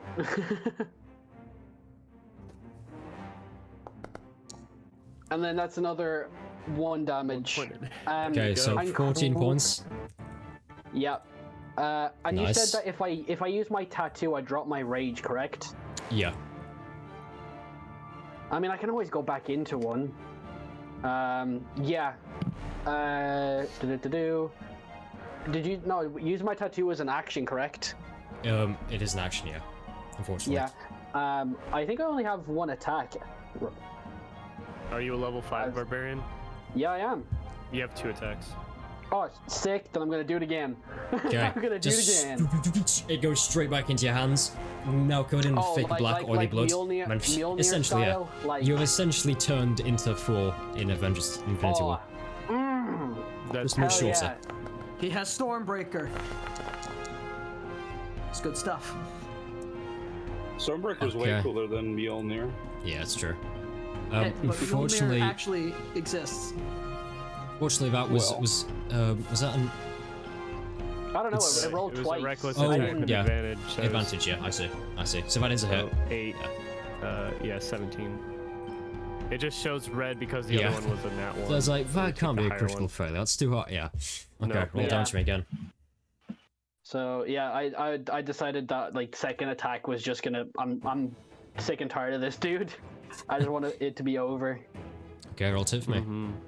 Rolled 1d12 plus 8. Damn. Extra d4. So that's 16 force damage and another 4. 20 in total. Nice. 20 total. That's And I'm just gonna be like, you think that you can run from me? I've faced you. I have feared your kind of people for years. You took so much from me, and now I will take everything from you. Oh, someone's a little bit angry. Also, question. Oh, Since you we could say coded that. his axe, hold on. Since we coded his axe in that stuff, does he get need to add 2 poison damage? That is what the he's doing 1d4. initially. Yeah. That's what the D4 is. Oh, I'm sorry. My bad. Yeah. Yeah. Yeah, don't worry about it. That means it is Lakas. Lakas is up. Unless you want to move. Hexblade's Curse has a bonus action against the cursed target. You get +3 bonus to damage rolls, score on crits of 19 or 20, and you regain HP if it dies. So he has +3 bonus to all. It just doesn't matter. It's just a Hexblade's Curse. He doesn't even have to use his Hexblade to do it. So he's going to, as a bonus action, cast Shield of Faith on Garcus. You have a +2 to your AC. Awesome. Hexblade's Curse is not concentration. That's Everybody's just All right. buffing me up. I'm just solo tanking this dude. So you You're gonna get become a a Shield monster. of Faith, and Leokas is The going Serpent to... Slayer. Come on. Yeah, and he is going to Eldritch Blast. He does not have Agonizing Eldritch Blast, but he does get the +3 for Hexblade's Curse. Okay. 1d20 plus 5 to hit. Nice. It's 22 to hit. well damage for me. 1d10 plus 3 for Hexblade's Curse. 4 force damage. Okay. That was his bonus action, and his action he's going to move right next to Garcus. Okay. Bring up a shield. This dragon has been pelted from every single side. It's its constant attacks. And as this is all happening, you notice underneath his right side, there's actually a large slice across where black blood is dripping out. The same black oily blood you saw on that sword. And you reckon the reason he's playing so defensive is because he is actually already hurt. With that, we bring it to Joy's turn. Alright, for Joy's turn, I'm gonna have her throw a couple of daggers at him. Joy's turn or my She's got to turn? get. She's Joy's turn. For me. Yeah, she's got to get closer though. The range is 20 feet for throwing daggers. Yeah. So she's not stealthed right now. Can she attempt to stealth? She can take the hide action as a bonus action, yeah? Yes. Do you want to have her move to the new location first before trying to stealth? Sure. I can't move. Yeah, I'll move her there. Move her, okay. And then go stealth mode. Okay. Oh, Hydrate God has it been wasn't a nat redeemed. one. It's still a 20. 20. Hydrate has been redeemed. That plus 18 is Oh, we got a redemption. hydrated. Yeah. Thank you. Oh, nice. Okay. Nice. And then I hope that's correct. If that is the case. Okay, so is this the dagger? Ooh. This is the dagger, yes. It's the dagger, yeah, okay. 20 points of damage is 20 points of damage. nice. Did you make your and roll to then, attack? No, I didn't make a roll. The 20 was for stealth, but we'll keep the damage in case you hit. Yeah, Okay, good damage. Just yeah, like that's my giving bad, free fucking damage around. Come on. Yeah, Imagine I a plus 18 to hit. Yeah, you have a plus 18 to hit. To hit. That is Still a hit. That's a Roll minus damage 20 to to me. hit. All right. Actually, no, we'll go over damage. damage. Yeah, go 20 damage. Yeah, we're Yeah, nice. nice. We're nice like that. Sometimes. That's all I really got for her. Let me see here. I already did her bonus action, everything. She only gets 1 attack. Yeah, that's it. Okay. Which brings us to initiative count 20. Which means the dragon is seeing this and he is going to start playing more aggressive than ever. Which means... Layer action? Yeah. Let's go. Garcus. Like layer action? Did you move Leocast right next to Garcus? Oh, sorry. There? Yeah. Right there. So he's like right there. Okay, yeah. What Garcus... Yep. No, what the dragon does is he looks up, he just looks at Garcus and Leocast and goes...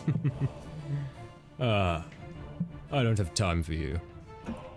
Garcus, as you look, you see this pool of water in front of him. It just surges out towards you. I need you to make a strength saving throw. Oh, good thing I have +7. Leocast as well? Yes. Yeah. I guess as well. Yes.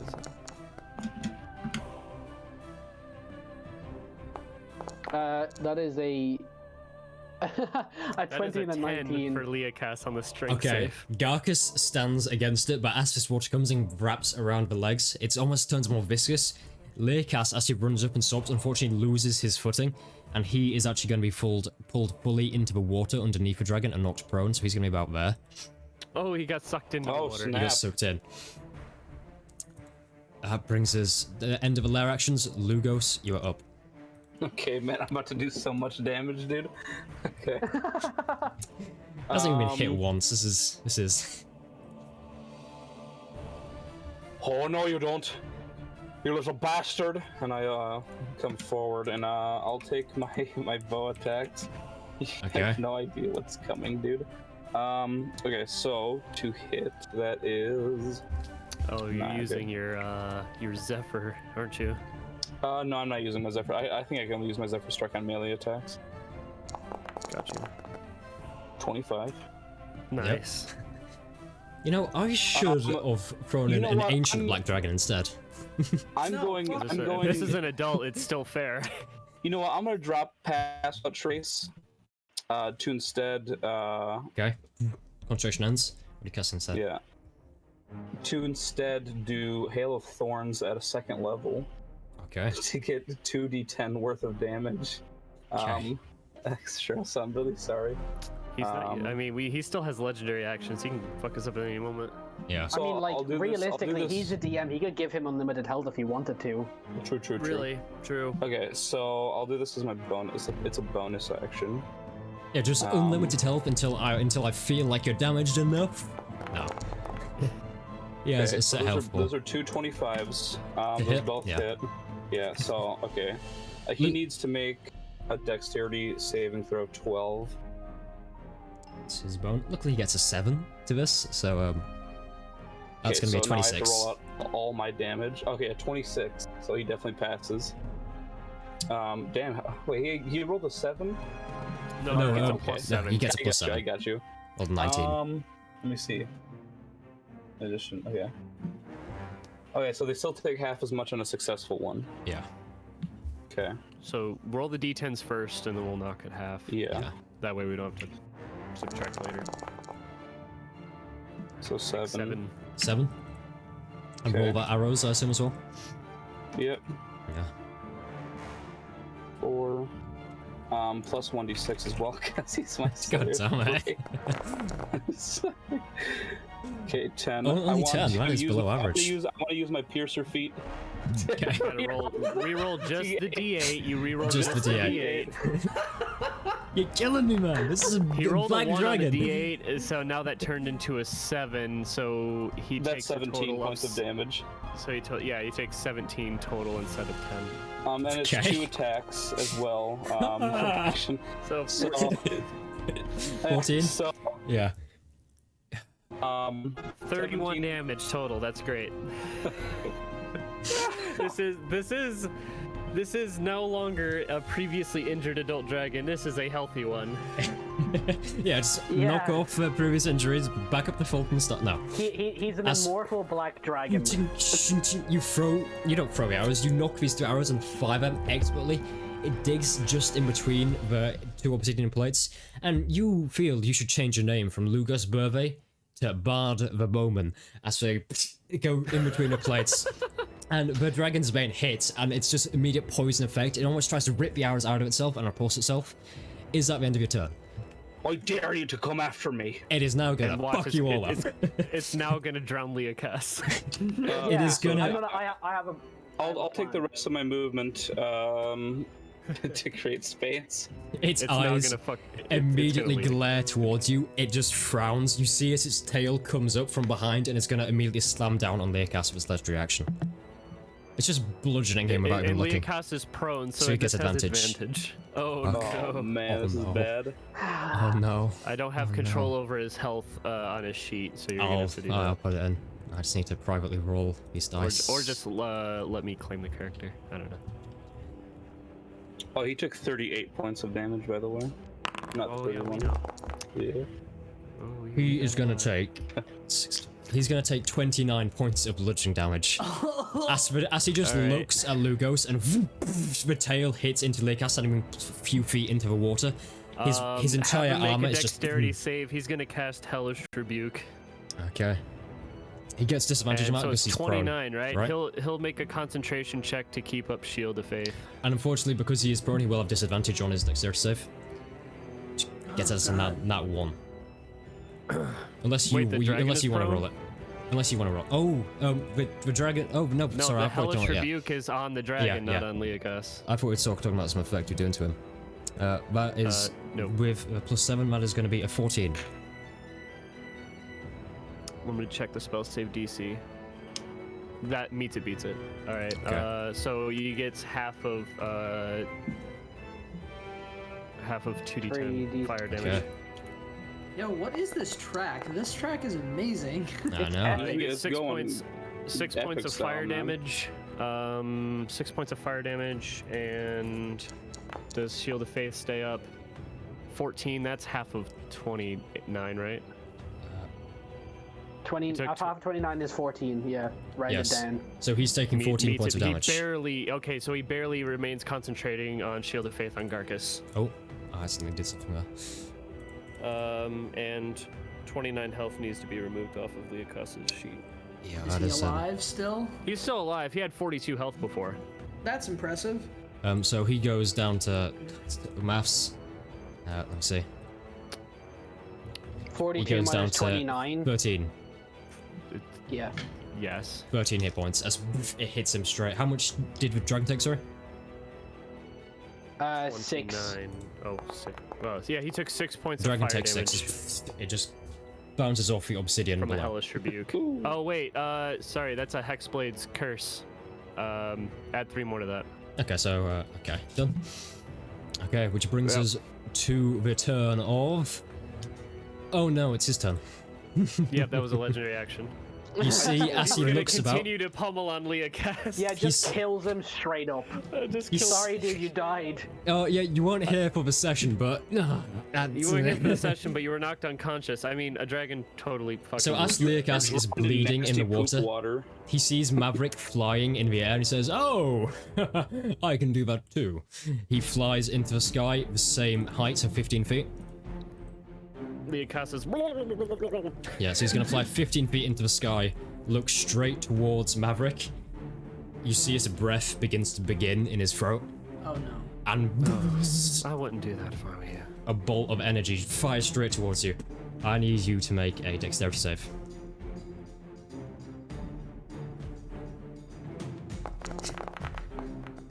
Nat 20. Nice. That was almost 2. That's going to be definitely halved. That is good for you. Clean. I'm not going to bother rolling all those in person. I'm going to do a Foundry. So you are going to take 24 points of acid damage. What about if I had Shield Master and Dexterity saving throws I would normally have? I take nothing. I would... No way. Fair play, honestly. Fair play. Fair play. Wait, where was that? That comes from Shield Master? Yep. Shield Master. This acid breath, it hits the shield, and I will say, for play purposes, your shield is now battered. It's taken a full adult like dragon acid breath to it. It's not looking too good for wear. As it corrodes, and you just managed to stand against it, and I'm now going to off myself, but bye-bye. If you aren't incapacitated, you add your shield's AC bonus to any dex saving throw you make against effects that target only you, and if an effect allows half damage on a success, you can use your reaction to take no damage. That's fucking incredible. As long as it only targets me, and it only targeted me. So there's my reaction. And it's gonna fly over here. He's flying I over chose here. protection, fighting style, and shield master for a reason instead of sentinel. You're a This guardian, is why I chose that instead of sentinel. Which brings us You're literally to the Maverick's shield hero, turn. bro. You're just literally there the shield flying hero. in the air, just absorbing with your golden. Sometimes, man. It just Sometimes. deflects off of my shield and it goes around me. Yeah, but it is now your turn. Badass, man. It's a good thing I said the cool thing that I said. Half of you have not if I even were taken you. any damage yet. How is this working? Like I said, I wouldn't have done that if I were you. It's the power of Garcus. It is the power of Garcus. It is. Okay, Maverick, you're up. The I'm singing in the gonna- track. Here we go. I'm gonna fly directly at him. You're just tussling with a dragon in the sky now. Actually, Yeah, this is fucking badass. I mean, I did have Hellish Rebuke as a reaction, but I'd rather do Shield Master as a reaction. Yeah, of course you would. Because it's better. Because you get to live. Yeah. I'm going to cast Guiding Bolt. Okay. That's my second pack slot. A second. Okay, so. My last pack slot. Modded. Nice. Thank God. He is now glowing. The next attack against him has advantage. Ooh, He'll take. man. He'll take 6d6 plus 3. 5d6 from the Guiding Bolt, a d6 from Hex, and 3 radiant damage from my Radiant Soul. Yep, roll it. Spencer's in pain right now. This has to. This can only go one 19 way. points of radiant and necrotic damage. Okay. Nice. As the Guiding Bolt hits, you see various scales are now beginning to fire off. It is looking worse for wear. 5, I'm talking 10, about the 15. about And I get myself, right not up the in his dragon. face. Are you ending your turn now? I can't do anything else as a bonus action. Wait, no. I'm gonna use my bonus action, and I'm gonna use my healing light at a creature that I can see within 60 feet on Leokas. Yes. I can use a maximum of 3d6 at once, so I'm gonna use 3d6 and heal him. Okay. Heal the boy. He gets So- healed for 14. That's Sorry. brilliant. And you were saying Foundry wasn't in your favor. Oh, Anyway. it wasn't, and now it is because I yelled at it. With that amazing turn, doing Yelled lots of at it. damage and healing and doing badass stuff, is that the end of your turn? Yes, now it is, and now Okay. it's gonna try to kill me. You're right there. I'm surprised it hasn't come you for me are yet. right. I've done the most damage to it, and it still hasn't come for me. It is going to use its one of its legendary actions to use a wing attack. I need you to make a dexterity save for me. As it beats its wings in the air, creating a Hey, I vortex get around to it. add my +2 to my AC on my dex save, so now I get a +3. This build is Nat 20. optimized. Bro! Dude! What are you? What are What's you? going on, man? You see- What are you on? Shield Master! Shield Master! I the dragon's actually plan can't use was. my reaction again. I have to take the damage. But the dragon's plan was. You don't take any. That doesn't work No, like that. it's part of my reaction to take none instead of half. It consumes Yeah, my but reaction. this attack doesn't do half. It's just all none. And the thing is, if you failed, you would have been knocked out of the sky as well. But no. Shield Master. This is It beats its wings, and you stand there, just, you take it, The dragon's face turns and goes, "Oh, you were more than I expected." You sound real cocky for someone within. Is how cocky it is. It's your turn. His shit absolutely kicked in. Watch him get. He was so cocky, and he just got his shit rocked, and I was like, "Oh no." He sounds like the guy that sells us futons. God. My new friend. Yeah, no, Steve is more like based in like Christopher Walken almost. Yeah, Steve is more like this, you know? He's like, oh, Steve the you want a futon futon? guy Of is the course, I got dragon. many futons. Nice. Sure, it's your All turn. right. My motivation, if you guys want to know, my motivation, the message that it tells me, it says Ryan has been banned for hacking. Yeah. All right. He can still turn us around, I believe. My turn. Okay. So taking in a deep breath, I'm going to If you cast draw shatter. my fingers across my guitar, and I'm going to cast a 3rd level shatter on the dragon. Is that a conserve? Yes. it Which he gets is. disadvantage on? Yep. Disadvantage because my hex is still up because he hasn't hurt me Let's yet. see what the plus 10 to this can do. It's gonna be 25 on the first. That's gonna be a 16 on the second. Oh, he saved. 16 just saves, unfortunately. It's okay, he still takes half the damage. Wait. Could you use your reaction to do cutting words to make it not a 16? I think that only applies for attacks and saving rolls, but let me double check that. I don't think It is putting only words. on, is oh for wait, never saves. mind. It is only on attacks and ability checks. Yeah, it's okay. Never mind. He still takes half damage, but that was 5 Yeah. d8s? That's gonna be 3d8 on a 3rd level shatter. Oh, is it? Yeah, Oh, sorry. There. if he's just casting it at normal level, it's 3d8. If he casts it higher, it's more. Oh, he is using a 4th level shatter. That's gonna be halved. So 9 thunder 9. damage. Okay. and then I'm going to use my Heads. bonus action.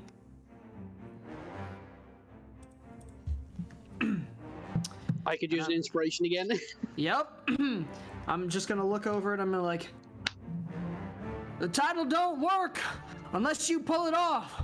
Finish the fucking thing. And I give a bardic inspiration to my boy Garcus. Garky boy. Seduce the dragon is using its last legendary action of the turn to try and tail swipe Maverick in midair. So its to get head, me to... yeah, its entire head kind of tilts with a shatter, and in instinct it twirls around and goes to hit Maverick. This is just a He plus really to hit. wants to knock me out of the sky. No, I mean no. I'm sorry. That is unfortunately natural 20. It's the same attack that he did to Learcast when he was in the water. That's a crit. All right. Luckily, you have enough hit points to sustain against this. Hold on. Can I cutting words a crit? You cannot. No, I unfortunately. can reduce the damage. You can. You can reduce. You the can damage. reduce damage, and luckily for Maverick, he has enough to take it. They're definitely enough to take it. I have 36 health. Yeah, but this is only going to be 48s. So it's You not guys only massive. have like your healths are only in like the 30s. Wow. Yeah, because I'm a warlock fighter and not all fighter. Oh, okay. I'm a ranger. Mine's right on the verge of 40. I'm literally at So you are going to take 39. 22 hit points of damage as it sideswipes you in the chest, but luckily for you, because it's not one of those moves that automatically knocks you prone or something, you're still actually in the air. You just hit in the side as the tail comes down. He's As only you are going to hit in the take air. 20 damage. 20 damage, nice, Alright, only 20. I heal for 2 off of that. I am a Okay. little bit below half. So it hits you straight in the side. He looks a bit confused as to why it hasn't just split you in half instantly. He's, oh, well, in that case, some turns. Wouldn't it be a shame if your little party healer and music man over there I gotta was make to a have his concentration check jaw on ripped hex. open? I remain concentrating Now, on concentrate. hex. Nice. Okay. I Brings wouldn't us- have done that if I were you. So he is also just threatened to rip open the jaw of Shaw. Yeah, that's Garcus. my end of my turn.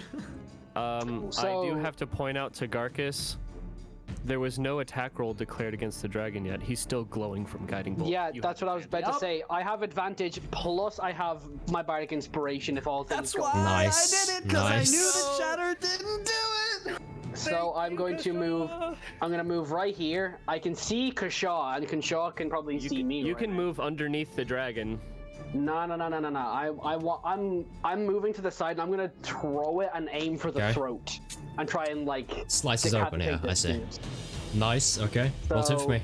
You guys are doing well here. Damn. So Very far. well. Listen, our barbarian has range. Our barbarian has range because he rolled real good on the table. That's luck. That's a crit. pure luck. Oh my god! Crit, dude. Let's go! Are we taking back? Are we taking back what we said about Foundry? Because it's nothing but good now. Hey, I Roll told me you a it's because we D100. yelled at it.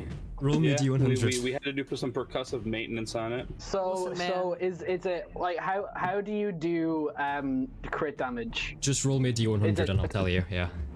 Wait, what? A D100? Yeah, it's a table. Crit table. Roll 1D100. Oh my god, the Dragon's Bane double poison damage.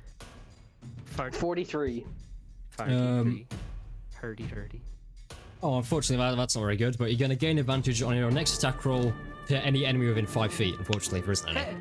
You get two so my attacks, second which attack means... also gets advantage. Nice, But unfortunately, it even isn't though within the glow 5 just feet. went away just now. Yeah. It's not Unfortunately, within, so don't count. Yeah. I still have 5 feet of movement. Oh no, but it's 15 feet up, never mind. So your second attack is normal, because you didn't declare that you were reckless. 1d12. Oh, this is insane, man. Yeah. So, roll critical plus- damage, which is just double dice. Apart from Double the the poison. dice. That's Double just dice. constant. 2d12 and 2d4 plus your mods. Oh, the 2d4 also, Oh, like but the 2D d4 from the Dragon's Bane? Oh, yeah, yeah. Yep. Oh. Oh man. Plus 2d4 plus 8. Oh god.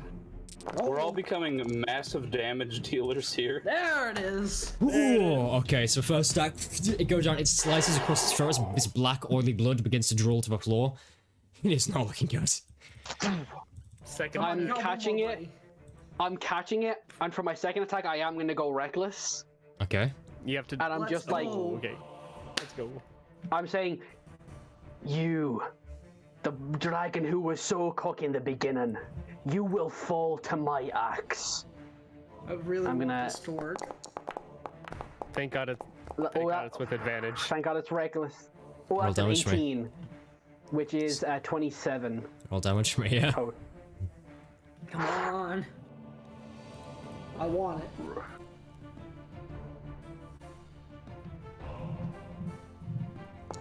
He has plans formulating in his mind. He's got plans. Ooh! and then I need to roll a d4.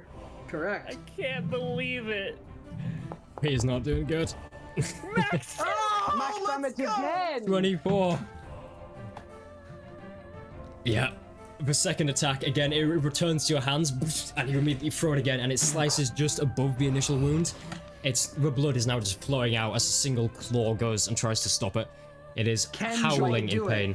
Can Joy do this? The two-handed, I throw the first attack with two-handed. It Yeah. comes back just from the momentum. I swing it just with one hand, just that's boom, cool. boomerang it back, That's and cool. I catch it again.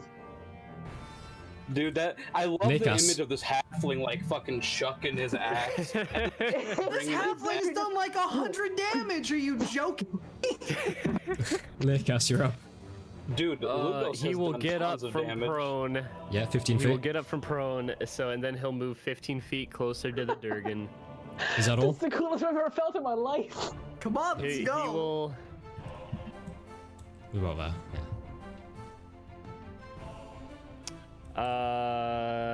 Will he... Oh my god, he could. Can everybody just hold their turn and they get back to me and I just kill it? No, we can't. I mean, the story is about him, right? I mean, I don't know if this is even the same dragon. It's just this is Listen, acid. even if he doesn't kill it, the story is gonna still be about him. True. The halfling with the boomerang axe. You mean 4? Boomerax. Yeah, Thor. Mm-hmm. Thorkus. Mm-hmm. Sounds a whole lot like Orcus. Huh, we don't like those here. He will, I guess he'll just Eldritch Blast. Eldritch Blast. Okay, I'll tip. Eldritch Blast. Anyways, I started blasting. It's a hit. Roll damage for me. 17. a fire, and a mist, and a fire. With a fire Hexblade's again. Curse, that is 8 points of damage. Nice. Okay. With that, go to Joy. Mm-hmm. Hiding by gems, seeing all this. Can she do it? This dragon has the weirdest plan you've ever seen. She's got a firebolt. She does. Alright, so it's Joy's turn. Joy's turn. Wait, you just went with Leocast, right? Yeah, it was just I Leo's just turn. So finished it's Joy, Leocast's turn. Okay. With Joy, let me see here. Okay, with Joy. She's not hidden right now because I'm gonna hide first with Joy. She no longer has Pass Without Trace. She's like a +8 to stealth. I don't think. Passive She does have a perception's plus- gotta be high enough. Right. I don't know. Is she hidden from that? Unfortunately, the dragon's passive perception is higher. It's an 18, so unfortunately not. Whoa! Unfortunate. Jesus. So that It is just a hard to sneak up regular on a dragon. 6 damage. 6 damage, okay. Damn. Yeah, 6 damage, and then I want to have her take cover behind. How tall is the Horde of Gold? 12 feet. 12 feet. So it's Yes, definitely massive. enough for her to hide behind, right? Yeah, she's gonna go behind there and move hide. her behind. Yep. Yeah, but not taking the hide action, of course. Okay. She's just gonna use it Wait, as what cover. was the 6 damage for? I thought you were rolling the +8 to stealth, not to attack. I forgot it. I'm sorry. You're all over the place, man. Slow down. When it's not Lugos for some Yeah. reason, It's not Yeah, just out of Lugos flow. for some reason. Roll Yeah, tip, man. I can always add that back. I'll roll the hit. I'll roll the hit. Are you throwing a dagger? It's a disadvantage at this range. Oh! Disadvantage, unfortunately. 20, dude. Look at us. Do you want me to reroll the damage, or do you want to keep that? Unfortunately, it's disadvantage at this range. It's true. Damn. Okay. Damn. I had her Daggers throw up can only before. go up to. Let me see. Where was daggers she? can She only was go so here far. before. Yeah, she was there Would it- before. I would still be at disadvantage then, right? Yeah, because 20 feet is as far as you can go. Like Yeah. that's how when she was Okay. here, that 20 feet still worked when she was standing right there. Okay. Which She throws one of means. her daggers, and it clanks against the stone Yeah, ground. just- Yeah, because you can only go to 60 feet at maximum Yeah. disadvantage range. Is that the end of Joy's turn? That is the end of Joe's turn. Well, in that case, he's gonna feebly make one more legendary action. Try and do a wing attack again. Maverick, please make me another dex save. Dex save. Dex save. Come on, another nat 20. go. Nat 20, come on. Come on, Mav. 15. Okay, you're gonna take 13 bludgeoning damage, and you're gonna be knocked I'm still prone. alive. As he does his wings, so and that means from a fall, because 50 feet up, that's only gonna be 1d6, not 2. You're only gonna take I'm at another 3 one. health. One I'm at 2 bludgeoning health. damage as you one bludgeoning damage I'm as at, you fall I'm, onto at, the ground. I'm at 1 health. Yeah. It's like dwindling down. Honestly, see- this is like such an epic falls to the battle. ground. Though. Like you're literally like hand-in-hand combat with this dragon up in the air. An adult You got this guy chucking axes. You got this like ranger shooting arrows. So You got, as he does Kashaw. that brings us to initiative count Kashaw 20, Just which Kashaw's is chilling. then the lair action. So he is going to make it so water from his pile of gems goes and tries to sweep Lugos in. Lugos, make me a... It's going to be good for you, but it's going to be a strength save. Also, Strength excuse isn't you, terrible for Lugos. I am providing this amazing battle know, soundtrack I'm provided just to us messing by with you. Sirens. Okay. Well. Singing included. Uh-oh. Lugos, you are pulled That into the whole water choir of here voices. and knocked prone. You're pulled into water and knocked prone as you lie face down. It grabs around your ankles, pulls you backwards. And Maverick, What's obviously, you are on grabbing the me? ground as well. Some of the The sea. water. I am The no water longer at just 50 feet. I am knocked prone and I have 2 health. Do I take any damage? You do not. Okay. I'm okay with that. You're just knocked prone. Yeah, you're just knocked prone in water. It's initiative count 20, which brings us to your turn, Lugos. You're knocked prone in the water. Okay. Maverick is down on the ground, very badly hurting, and you see the dragon. It looks like it is trying to It's not a recharge its cannonball, but that breath tail to go still straight hurts. for Maverick on the ground. So one of these plants grabbed me, right? Like a vine. No, the water itself, he commands the water water in itself. here. It just swept out and pulled you in. Oh, I see. Okay. It's not like the water is alive, is it? No, it's just he has a command over it. Oh, I see.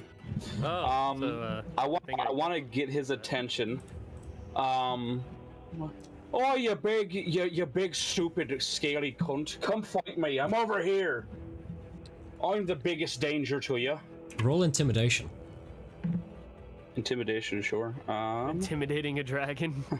This works, man. Imagine rolling to intimidate a dragon and not wanting 0 even. zeroing even. Unfortunately, as you're face down in the water, it just comes out as like a.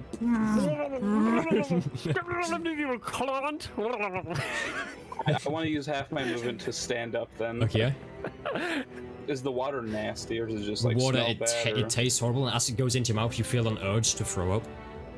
Ugh. I will throw up. Ew. Dragon pee water. That's gross. Can I? All right, so I'm stood up now. Can I shoot? Can I shoot him? Yeah. Okay. I'd say because you did try and intimidate, you're only gonna get one shot with the arrow. Aw. That's fine. 18. Still a hit, roll damage. Alright, 1d8 So you plus stand up? 5 plus 1d4 plus 1d6.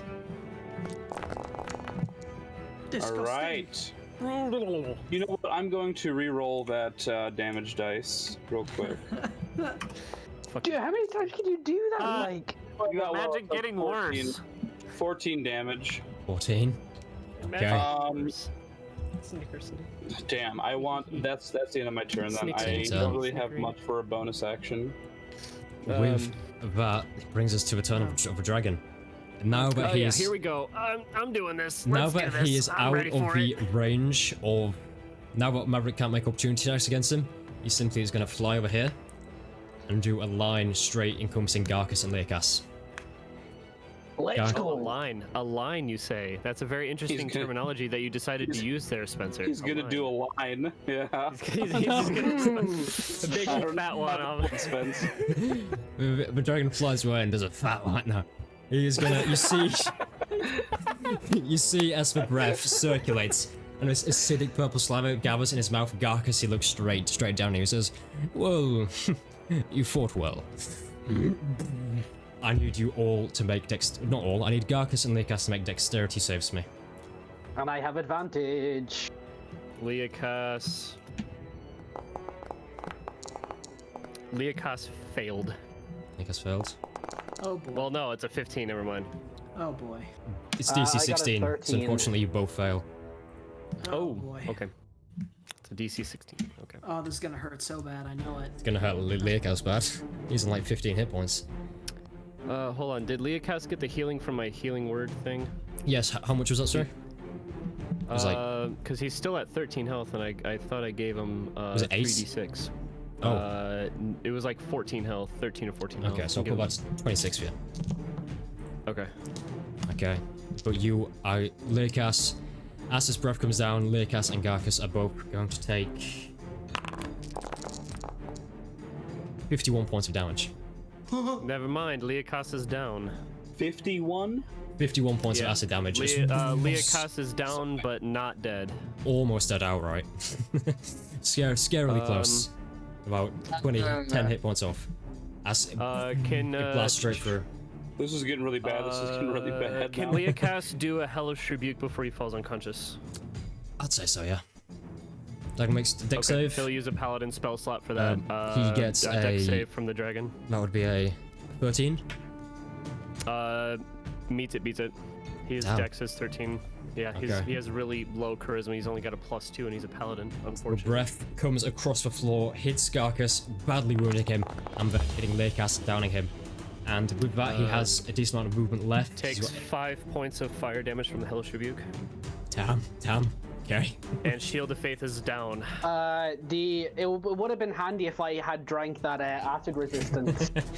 Yeah, and you gave it to Lugos, who hasn't touched the damn thing yet. He has. I literally drank it. I drank it. I at know the who hasn't beginning. touched the dragon, who hasn't touched been in The touch. dragon Oh, hasn't I- touched him. Yeah, I got that's you. it. He With does that, not you touch see me. as he looks about and says, "It was a good fight, but I've no interest in dying here."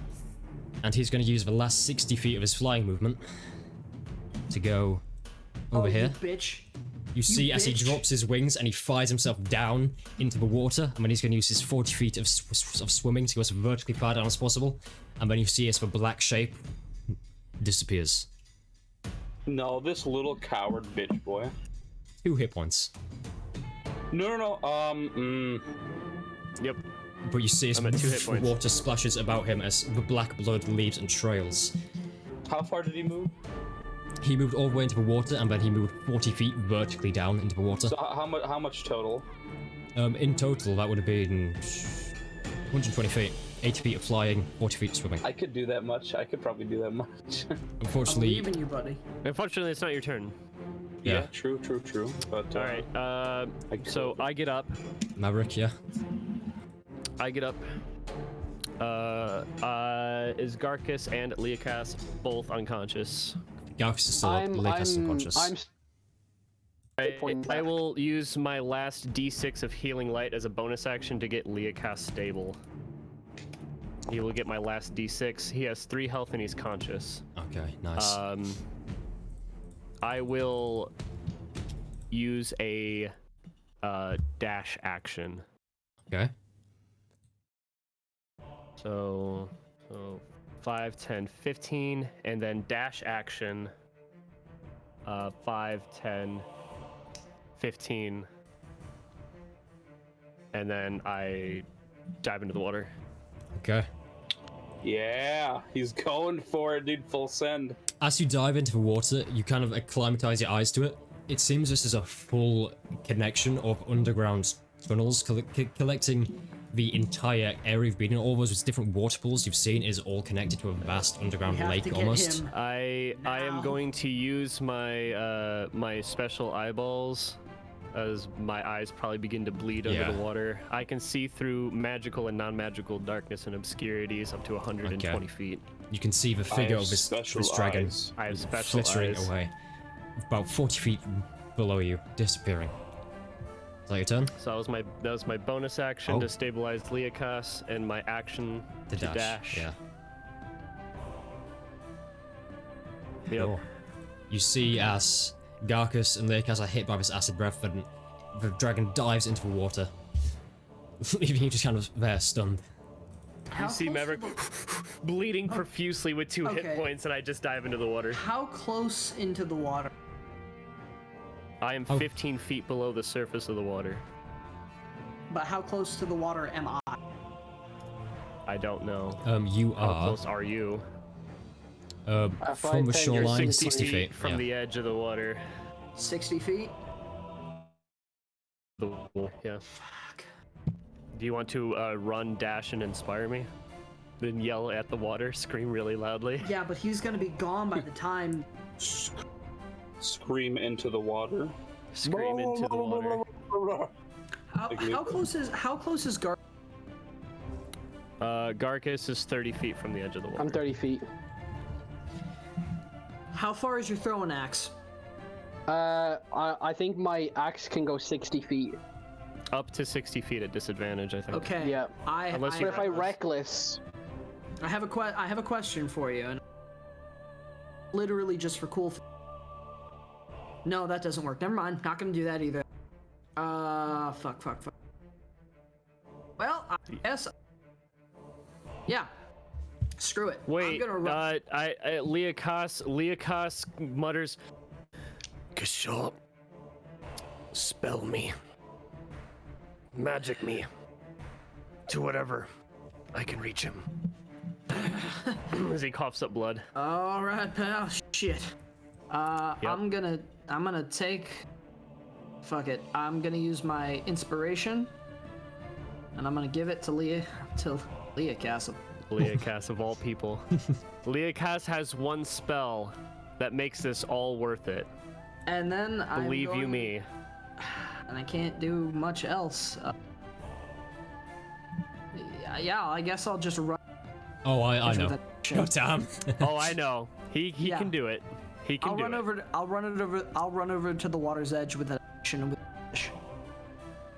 I don't know what you just said, Kashaw, but I think it was cool. With a dash, I will run over to the water. Okay, you head straight over to water, just in time to see the big visage of Maverick disappearing relatively far under the surface, golden armor glinting.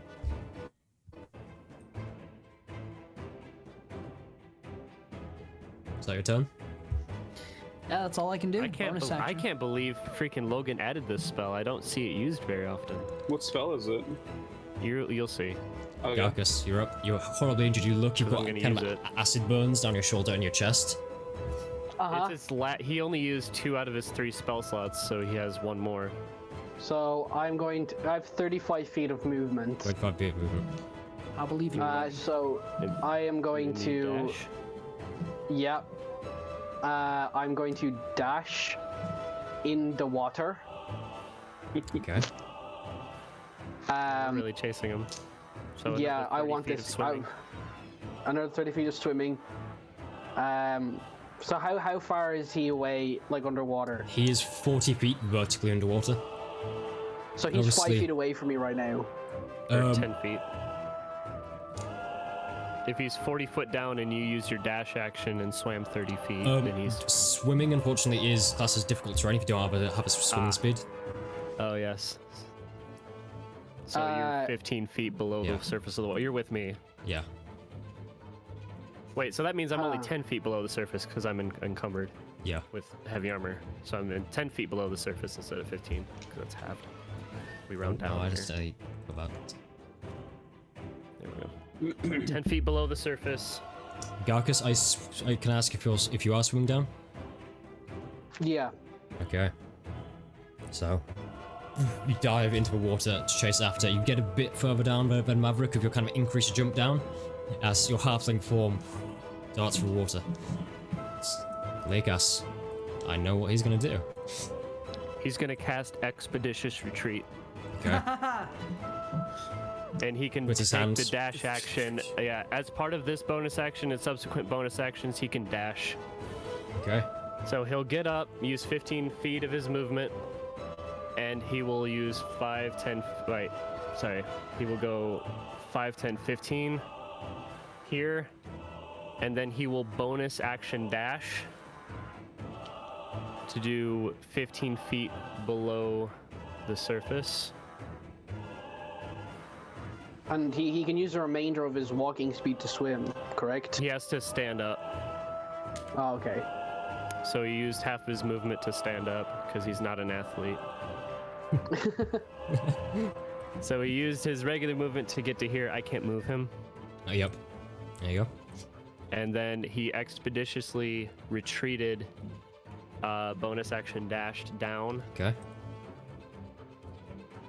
So he gets 15 feet down? No, he'll get 30 feet down. Yeah, expeditiously. Yeah.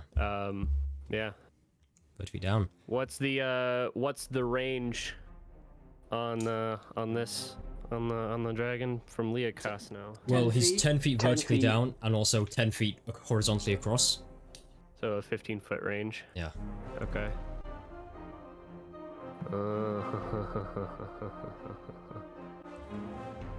This is interesting. So he could definitely catch him now. Alright, did you add your charisma modifier to the attack and damage rolls for the attack? Oh, you can add your charisma modifier to the attack rolls. Thanks, Hex Warrior. So he gets to add +2 to all of his attack and damage rolls until you finish your next long rest. Okay. So that means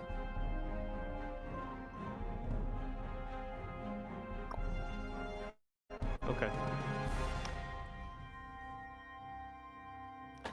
He'll shoot an Eldritch Blast as his action. Okay. That's it. Oh, come on. Come on. Inspiration. With his being his Hex Warrior, he now has since he didn't add to it, he now has a +7 to hit with his Eldritch Blast with a +3 to his damage rolls. Nice. All you gotta do is hit, buddy. All you gotta do is hit. Freaking expeditious. That's a nat 1. Leokas has never Divine really Eldritch Inspiration Blasted. isn't gonna fix that.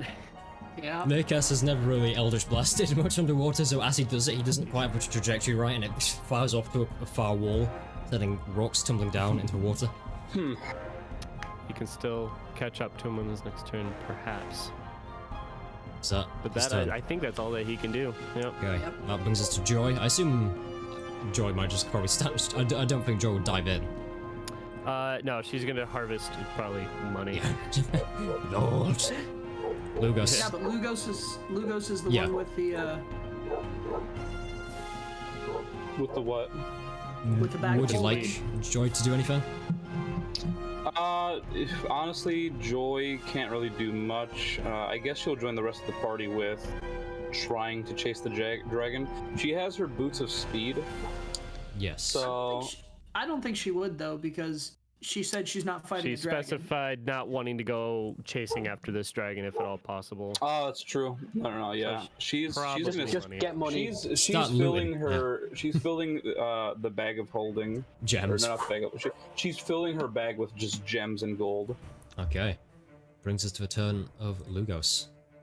Oh boy. All Are right. you going to shift? Of course I am. Let's go. I'll use K9s, my renowned bonus for their action. swimming speed. To absolutely shift, Okay. making my walking speed 40. Okay. Now let me see here. Just gotta check. I just gotta make sure that's right. Yes, it is 40. And then now can I do my Zephyrs? Not actually. Zephyr Strike's a bonus action, so I can't do that. I can just dash then. Okay. So I have 40 feet of movement, 20 swimming. 20 swimming. So I get to here, Okay. and then I'll go ahead to use my action to dash. So 5, and then since I'm shifted, do I get any bonus to speed? Your swimming speed would still be halved, unfortunately, but it's half, so it's now 20 instead of 15. Okay. And then I swim as much to the dragon as I can. Can I see the dragon? You get 20 feet down, and you look, you see Yes, it's 20 kind feet of a down. black, murky figure, not too far away. I don't suppose I could shoot it. Unfortunately, down here. you used your You action dashed to dash, action. yeah. Oh, true. I don't have Okay. anything else I can do then. This is about to go really, really good or really, really It is bad. now the adult black dragon's turn, and you watch as it pulls its wings into itself. No, I don't mean like retracts them into its body, it just kind of puts them against Go and its turn torso. into a dart. Yeah. We're all gonna drown Trims to itself, death. and the No. the tail pulses as it's gonna use the dash action Yeah, it's gonna go 80 feet, guys. to swim 80 feet vertically downwards. Only 80 feet, easy. So it's now 120 Yeah, feet but down. Leocas is under expeditious retreat. And it is looks to be now at the bottom of this kind of lake area, and various tunnels and passageways lead off, and its head immediately turns to one it's going to go down. Rick. Y'all guys got one turn. You got one turn, boys. My range of Eldritch Blast is 120 feet. Let's go! So. Is it bad I want Garcus to get this kill, though? I can't. I I just physically want cannot anyone to get get this. I just want anyone to get this kill, to be honest. Wait. There's physically no way I can get this kill. There's physically no way, unfortunately. Wait. If it was Because- I certainly have a chance of catching up to it and getting it. Because here's the thing. If I use my movement to swim, I'm only 30 feet down, which means I'm 90 feet away from it. My axe can only go 60 feet at disadvantage. So there's no way I'm getting it. I didn't If I'm realize able this to use before Zephyr Strike- when What's the Leocas plans? rolled. Hold on, Egg. What's the plans? If you can justify this in character, I'll allow it, but obviously Eldritch Blast has a verbal and somatic component. So can you tell me how you'd cast a verbal component no, underwater? I'm a Hexblade. I cast it for my weapon. Nice. I Okay, don't so, need verbal components. you point the purifier and cast it. Yes, That's correct. it. Right. Come on. Yep. Thank you for being Hexblade. Same with Leocas. We're both the same. We point our pact weapon is at Your it and use feats that as our have focus come for into their verbal own, and somatic essentially. components for casting spells, which is why I also took Shield Master, because I knew being a Hexblade meant using shields you can still do spells, so that's why I took it. So this guy is about to dart off down a tunnel and make his daring escape. What's it for me? Come on, At any buddy. moment now, this could fail immensely. But give me a bit of an insight here, if I'm allowed, and it will not consume my action. How much on death's door is this thing? In character or damn out of close. character? Out of character. It Out won't of change character, my it's it won't change my decision. I've already typed it up. I'm just gonna hit enter. out of It's 2 character, HP. 2 hit points. In character, you can see it bleeding profusely from many different wounds as it dives down. The blood is pouring out into the water around it. All right, I'm going to do. To hit it. Yeah, I just have to hit it. Yeah, because your charisma modifier is added to Eldritch Blast, right? So you got agonizing. Yeah. Correct. So even if I roll a 1 on the damage, it'll be enough to kill it. So all I have to do is hit. I'm just yelling at Maverick, get him!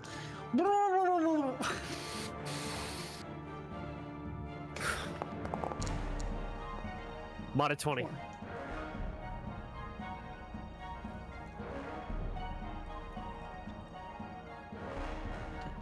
Does it hit? Maverick. This is not music I was expecting, wow. As you dive underwater, you begin to circulate the Eldritch Blast in your weapon. You point Purifier downwards, right at this dragon, as again, its tail pulses just as it's about to flee. The water boils as this Eldritch arc of energy slowly travels in the water towards it. Its head just glances just in time to see this great that hits it. It hits it straight in one of its wings. It tears a hole through, causing it to circle and kind of twirl in the water. And as it does so, you fire a second Eldritch Blast. Can I ask, how do you want to do this? Yes. Searing, radiance in his eyes. Like, there's just nothing but just gold, like glints of 2 tiny little glints of light under the pool of murky water. Just both hands on, there's one hand on my shield, the other hand on Purifier, resting my arm on my own shield, just trying to look through the water, just to get a good shot. Okay. And I'm just screaming, bubbles coming up from the water. I'm bleeding out profusely, about to fall unconscious at 2 HP, and I just put absolutely everything in my anger into this Eldritch Blast, and Radiant Beam crackles and hits him. And as you do, this Radiant Beam crackles down, hits him directly on the top of the torso, and it just fires up the neck, and you see these 2 deep kind of black eyes of the dragon slowly glow golden as a crackling effect appears around its scales, highlighting them. So it slowly begins to kind of tear apart, and as it looks, you hear a booming voice in the water around you as it says, "More will come for you." The entire dragon shatters out in a golden burst of energy as the Eldritch Blast hits.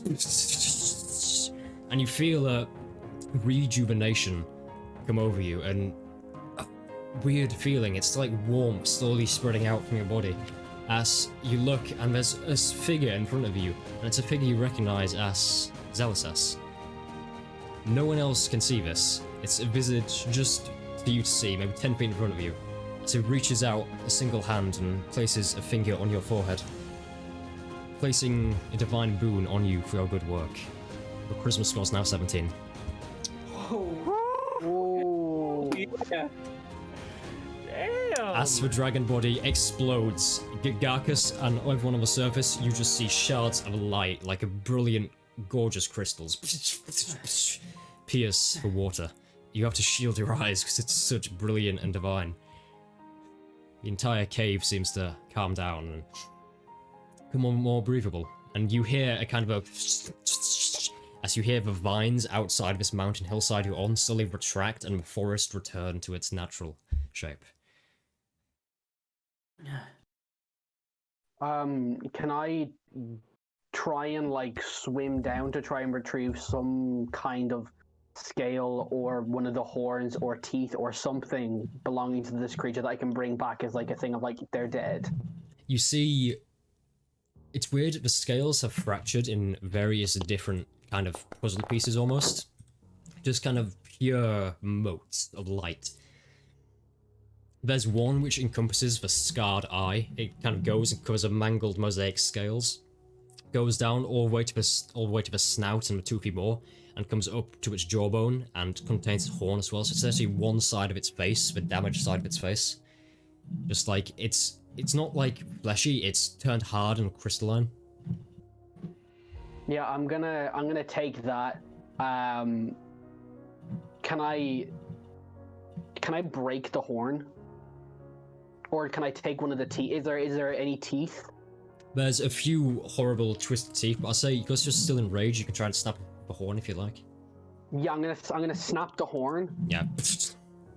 And I'm going to basically try and attach it to a part of my armor as like a token that I've defeated this thing. How does the shoulder work? You kind of... Yeah, so I tear it off. Yeah. And I kind of take off like one of my necklaces, and I kind of try and like use my. Obviously, this is when I return back up to the surface because I can't do this underwater. And try and like make a hole and try and like thread it through. Like it's not like a big chunk of horn; it's just like a small little bit, like the tip, Okay. and I just hang it around my neck. Okay, yeah, so you have this massive horn around your neck. Saying you are already a halfling, it hangs on almost to your knees. Because it's a full adult black dragon horn. Like You wear like a protective cup around. that's why I was like, if I can I can replace it with some teeth and make a cool teeth necklace out of it. Yeah. I'll just take some teeth. I won't take the horn. You can take both if you wish. Hell yeah, I'll just take the horn as just like a hey, I got it, but I want to keep the eye scar. Be like, yep, as like a he's dead. Okay. As this dragon falls, what's everyone else doing? I'm swimming back up to the surface Swimming to as fast as get air. possible. Yeah. Yeah. If anybody's lagging behind, I'll like help them. Yeah, I'm standing by at the top to help people out. Leocast dashes back up to the surface. Yeah, like as like Gargus is like covered in acid burns, he kind of looks to Kashaw and he kind of goes, "Look, I know you've helped me out a bit, but do you have anything for these burns?" Yeah, I immediately just start casting healing word using all second thoughts. Awesome. So that's, I mean, I don't know if we're gonna be more damaged and stuff. Yeah. I'll put my healing hands, restore 5 HP to me. I'm all out of magic. I'm all out of everything. I've literally everything except second wind, which I will. Is that 6 for me? Yep. Kashaw? And that is a sign of a good fight when you've got nothing left. I got nothing. I literally used my healing hands from being an Azamar and my second wind of being a fighter to heal myself. And that's it. I'm at 11 HP. Does anybody else need heal? I'm at 14. Literally didn't get touched Me a and single Leocast time. are rough, right? Me and Leocast are rough. Leocast is at 3. I'm at 11. I'm giving Leocast another. No, never mind. He'll use his lay on hands and put 15 into himself. Okay, cool. So I'll put Leocast at another HP. Another 11. So he heals for 26. Yeah, I'm I'm at 14 out of 60. Yeah, as soon as y'all are up and out of the water, I'm walking over to Joy and I am starting to just shove gold and. You better be gold and sharing that. jewels. All in a day's work, am I right? I barely feel like I've even exhausted myself. Yeah, Mr. Garkus, if it's no problem. You don't mind telling your boss that this was here, do you? We could really use this. I mean, if you want it, it can remain a secret if you want it to be. I'd be mighty obliged. I mean, I might even take some for myself. Garkus, mate, I've come to like you quite a bit. Sorry about being such a prick before. No hard feelings, right? No, absolutely not. This is some of the greatest excitement and battle I've had in quite a while. You did well there, mate. Put her there. And I go to lock arms like the really bro type, The you know. predator handshake. Yeah. Yeah, like Garkus is reaching straight up. Boom! Just Nice. muscle pop. Let's flexing. go. He's flexing. But he says, you know, part of me doesn't even want to go back. Aye? Yeah. How would your boss take it if you were to abandon? I mean, Probably you killed the not bastard great. for him, didn't you? Yeah, maybe as a Equal trade. token of equal trade. Or But get the out thing some is, of his This gold. was already to pay off a debt to him anyways, wasn't it? Yeah. Get out. Well, it's clean not. if you can. It's not so much a debt. he's protecting my town. I don't know if leaving would cause my town to be in danger again, or if it would. I'm not sure. But well, Mr. Garkus, in my personal opinion, with as much gold as you might be making here, hire, keep it safe. Absolutely. I'll be taking as much as I can, probably bringing it back home or sending it back home. Just my opinion, keep it above the table, keep it clean. Get out if you can. I do. I really kind of want to get out. It's been something that's on my mind for a while. There's a lot of inside fighting and a lot of things that are far bigger than I'm capable of dealing with, and I would kind of rather not be caught in the middle of it. Well, any issues that come up with you trying to leave and whatnot, I got your back. Whatever you need. Hear, hear. Well, it's gonna make a hell of a story. And with that, I actually really have to go. But thank you so much for playing. Perfect time to end. Wow. See you guys around. Yeah, see you, Alex. Absolutely. It was a great session. You have a peace out, Kasha. Intense fight, and of course, as always, thank you so much for watching. It's really appreciated, and I hope you enjoyed that. Thank you. That's the only way to describe it, really. Yeah. Yep. Yeah. Hope you aren't as exhausted as I'm we tired. all are. I'm sure we all have the same kind of lethargy over us, kind of heart beating fast, adrenaline sort of. First the chase scene, and then this, you know. Like... Yeah. And then we're chasing a dragon. One thing after another. I thought he would just get away if we missed and it got back to his turn again, and he'd be gone. Yeah. We wouldn't hold our breath. That's what would have happened. It all would have, yeah. 2 hard sessions in a row, prison heist, and then this together. You've done well to actually come out on top very well in both times, so kudos to you. That is very, very good on your part.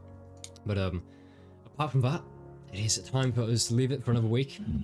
We'll see you here next week back at the same time. Make sure you go follow us on Twitter at Dragons of Roundtable, Instagram as well, because we have that. Make sure you drop a follow on Twitch or subscribe if you're feeling it. And with that, we will see you next week for another episode of Roundtable. See you then. Bye. Bye. Woo.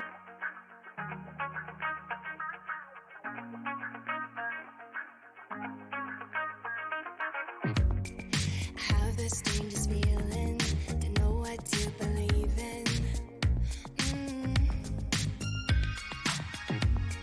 Cause every time you touch me, I can't control my body. Oh, baby, you are on my mind. All I think about, and I don't wanna stop. I don't wanna stop. Could you come closer to me? I just can't resist you. I'm giving up. I'm giving up. I am stuck in a dreaming. I can't help what I'm feeling. I don't know if I'm breathing when you are with me. My heart's beating. I am stuck in a dreaming. I can't help what I'm feeling. I don't know if I'm breathing when you are with me. My heart's beating. I'm giving up. I'm giving up. Getting into you. I'm giving up. I'm giving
control my body, can't control my body, body, body, body, body. I am stuck in a dreaming, I can't help what I'm feeling.